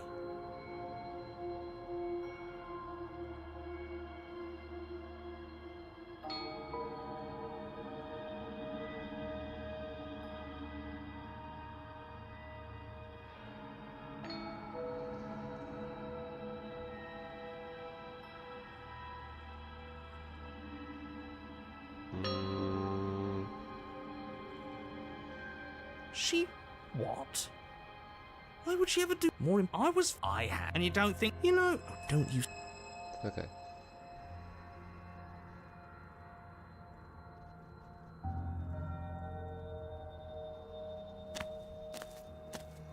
You stand at the edge of a cliff.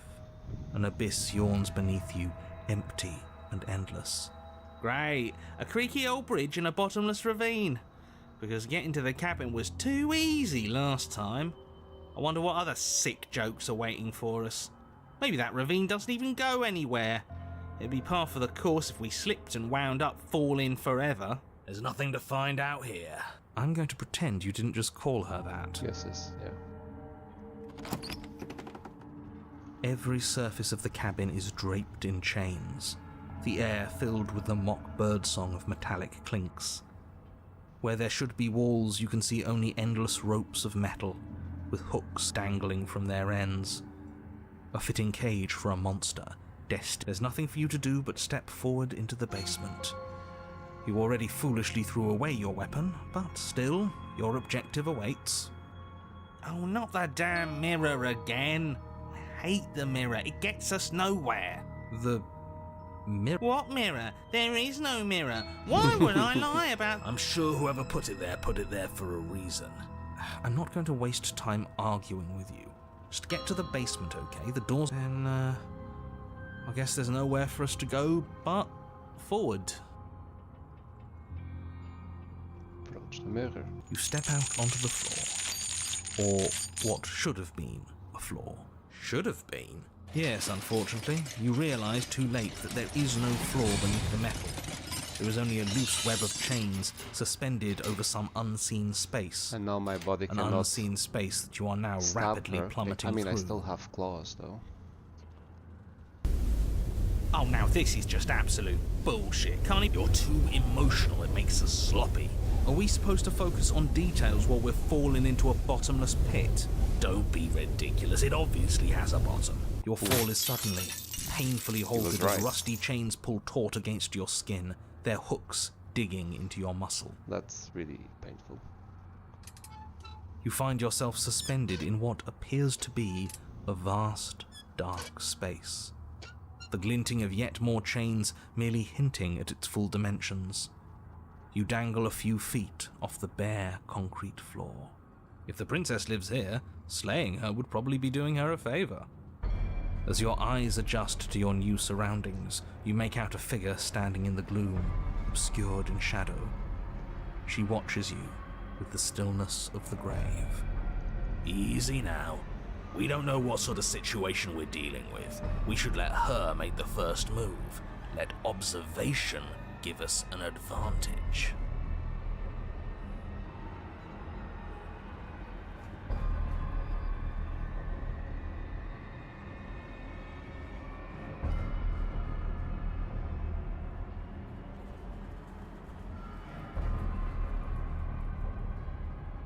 But you are met with only silence, save for the creaks and groans of metal as it sways in the stale air around you.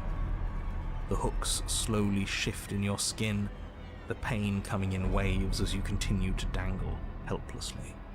Screw this. This is making me bloody anxious. It's like she knows how unfair this all is, and now she's having fun with it. She's mocking us. She didn't approach immediately this time. By not saying anything. Yes!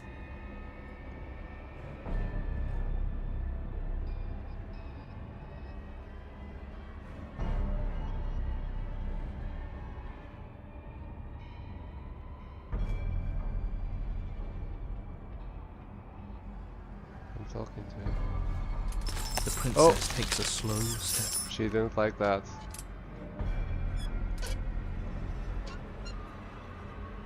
Hello? No. The princess didn't takes work. a slow step forward. As she does so, the heavy chains shift, tightening and tearing at your flesh. Can I see if that matters? I'm sorry, okay, I'm sorry. The princess takes a slow step forward. As she does so, the heavy chains shift, tightening and tearing at your flesh, your joints screaming in agony as the rusted hooks dig deeper. Stars dance in your eyes as the chain wrapped around your neck threatens to choke you. As your vision comes back into focus, your eyes fall on the body of the princess, finally emerged from the shadows. The body of the princess is a weird way to describe a person. It's only accurate. The form in front of you is a body, draped in raiments of chains, her head dragging along behind her in an iron cage. The head stares up at you but says nothing, and the chains squeeze ever tighter. Oh, we're being strangled already? You haven't given us a chance to do a damn thing. What's the point of any of this if we don't even get to make a single choice? I'm not here to give you chances. I'm here to set the stage and to dictate to you what happens. I can advise you on the correct course of action, but there are limits to my direct involvement. The choices, if that's what you like to call them, have always been yours. A riddle while we're dying, isn't that just like you? Now to figure out what exactly you mean by choices. Oh, for the love of stop thinking and do something.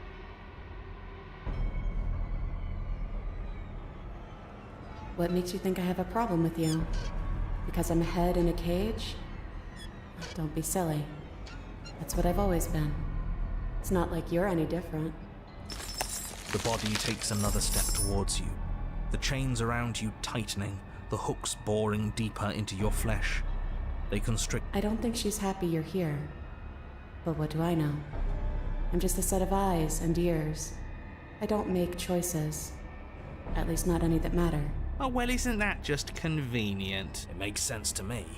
She's a severed head. What? You know, I wouldn't mind that, actually. Maybe when the chain pops our useless head off, we'll get to run around without it. You actually were right about that. This was all doomed from the start.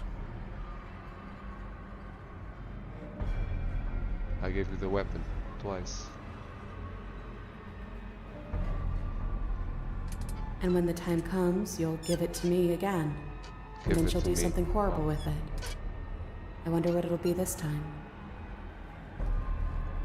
Everything we witness is just another shade of the same endless cycle. I wake up in chains. The body steps forward. Your bindings tighten again. You come to me, knife in hand. Not on this time. That's not right. We didn't bring the knife.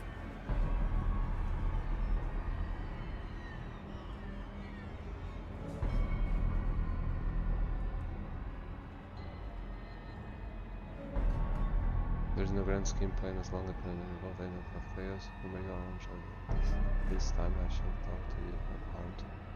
I chose to talk to you unharmed. Yep. Yep.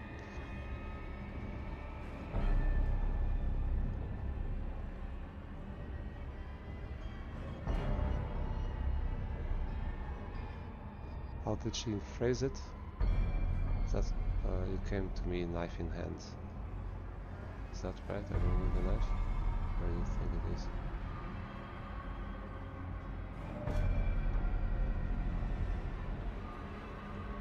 It's obviously right in your... It's gone, isn't it? But that's not right. The body marching towards you comes to a lurching stop. Okay, good. Huh. She stopped. What is that supposed to mean? You've been the one listening to me. You made yourself stop, and now you can decide to finally meet up.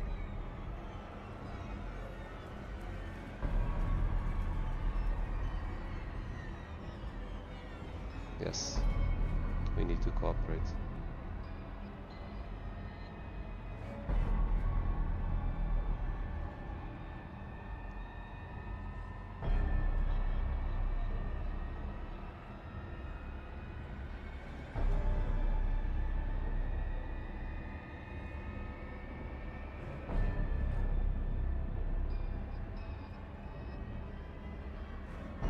You make it sound so easy. But it can't be that easy. Not after all that violent repetition.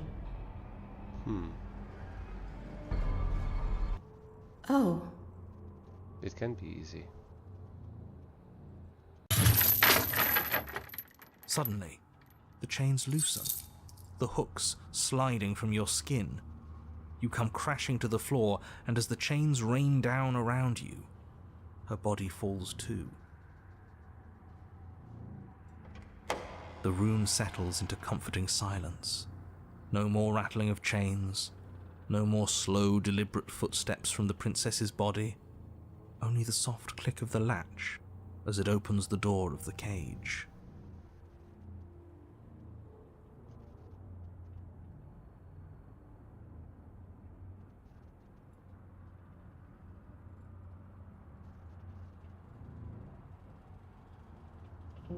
So that's really all it took? The truth was right there the whole time. We just needed to believe we were better than this. Yes. I feel like a fool, really. But it's always the most complicated problems that tend to have the simplest solutions. If people only believe.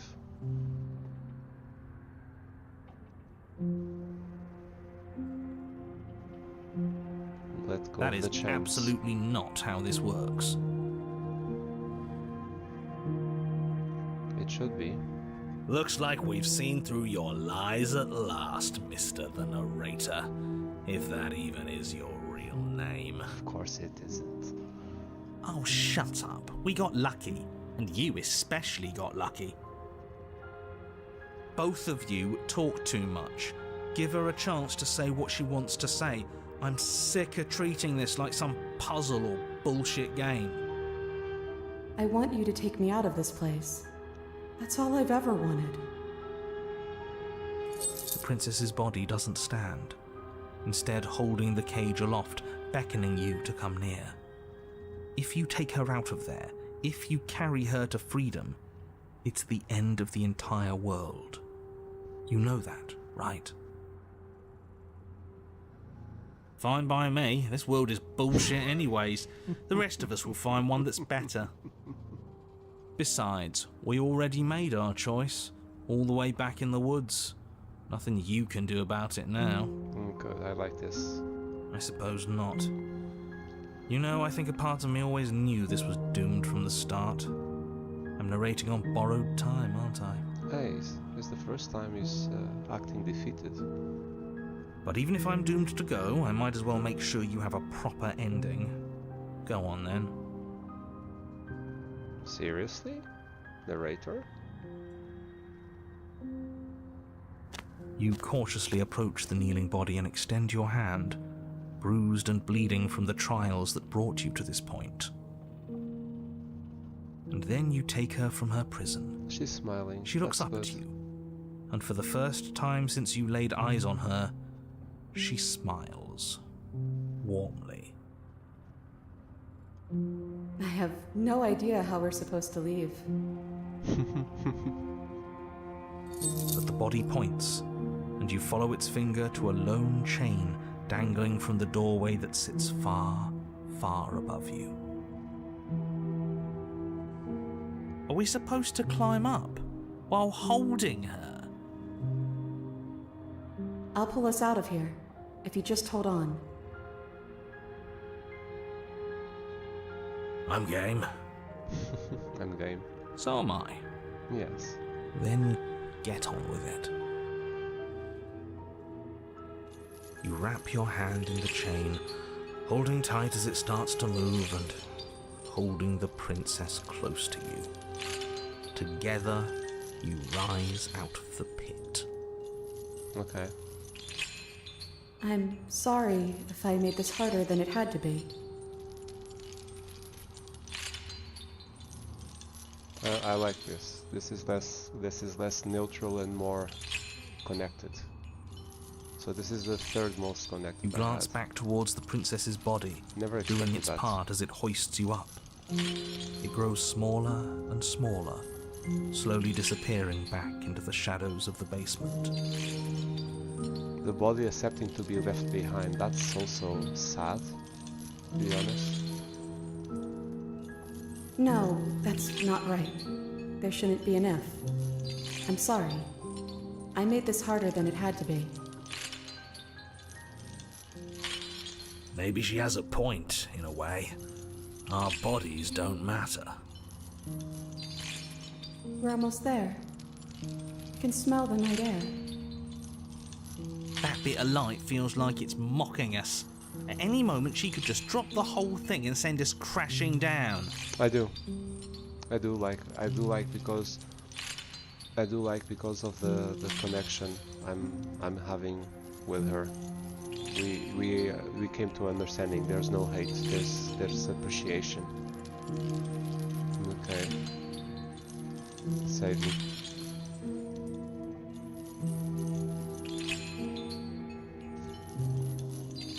I don't think that's gonna happen, mate. It'll be par for the course. And then the chain stops its ascent, depositing you safely in the cabin doorway. I guess you never closed it behind you.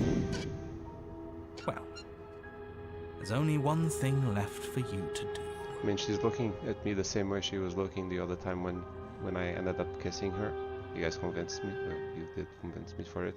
But this is a disassembled head. It would be weird. Shall we? Let's go.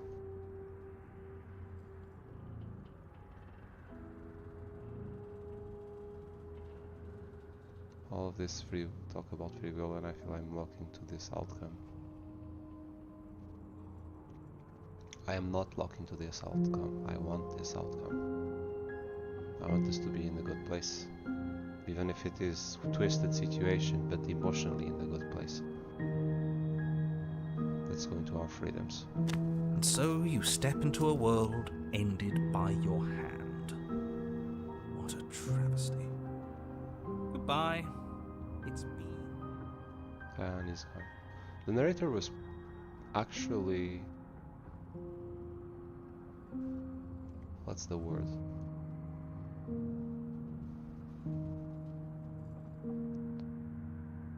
He acted in a elegant, and that's not the word I'm searching.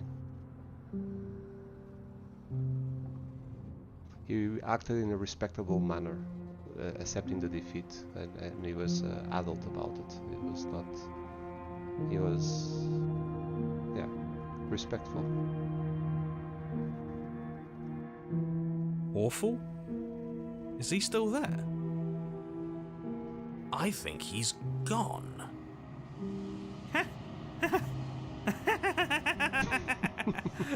We did it! That wasn't so bad! Now I guess we'll need to find a new game to play. Yeah, the voices, however, they are not aware what happens once we get free, though. Only I am. Thank you so much. I didn't think this was possible, but here we are. Okay, so this is good. So this is, for me, the third best, because, again, we are ending in with her being thankful to me. It's a little cold out here, isn't it? So I'm wondering if this is growth on me this time. I'm sorry. This is always sad.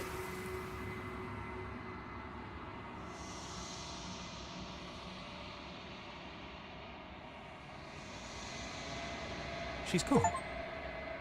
Where did she go? The walls of your Should we page try were and find always her? your own creation. That's the description of the achievement I just got. And there's that mirror again. Why is it here? Why now?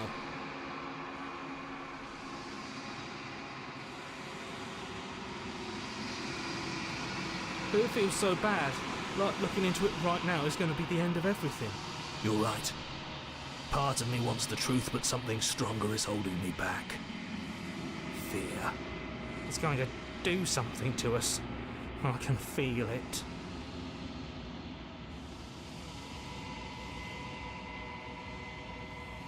Okay. If you say so. We'll trust you. So, this is all going to work out? Feels too good to be true.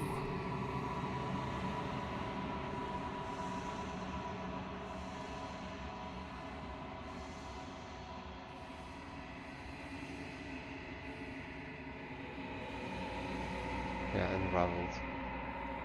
I think this is dictated from the very beginning, from the very first chapter. I'm getting that feeling at least.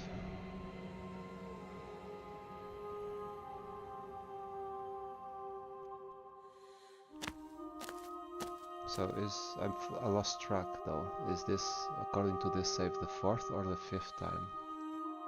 I think it's the fifth time according to the to the save.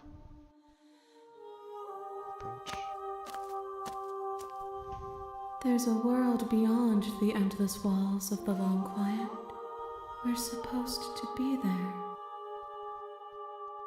Do you know what we'll find out there? So it's the fourth. That's the question of the fourth. There's people. There is a warmth and sadness in me at the thought of people. Fresh tears on a winter's day.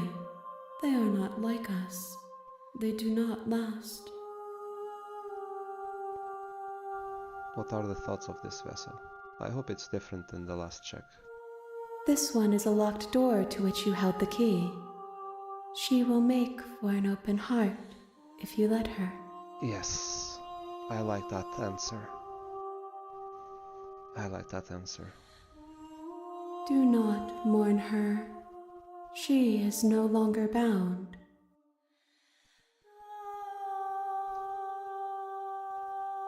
Unfortunately, not all people have been set free, or chose to have freedom.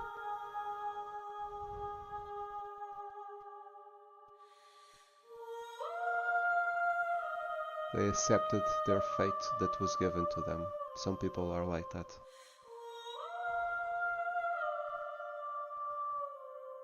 Even if they suffer with it for a long time.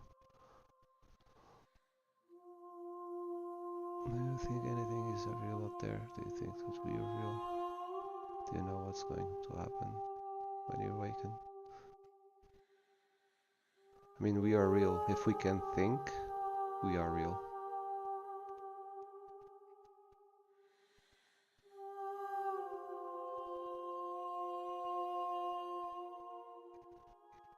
It's like the to be or not to be. You are, if you can make yourself that question.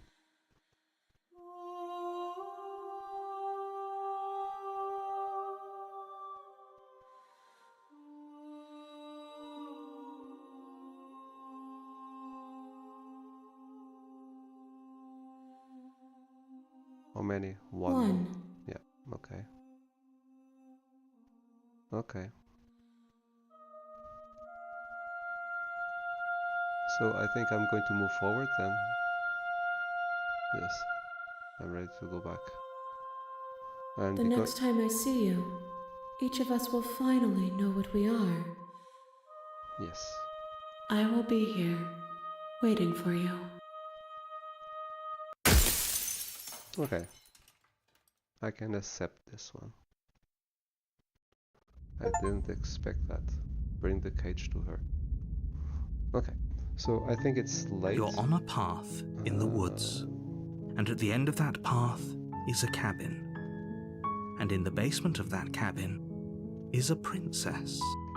So tomorrow night, I think I will be, unless, I don't know, this takes another hour.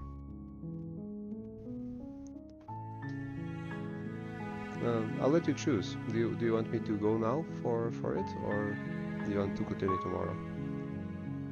People watching. I guess it will take an extra hour to finish, and it's already late, so.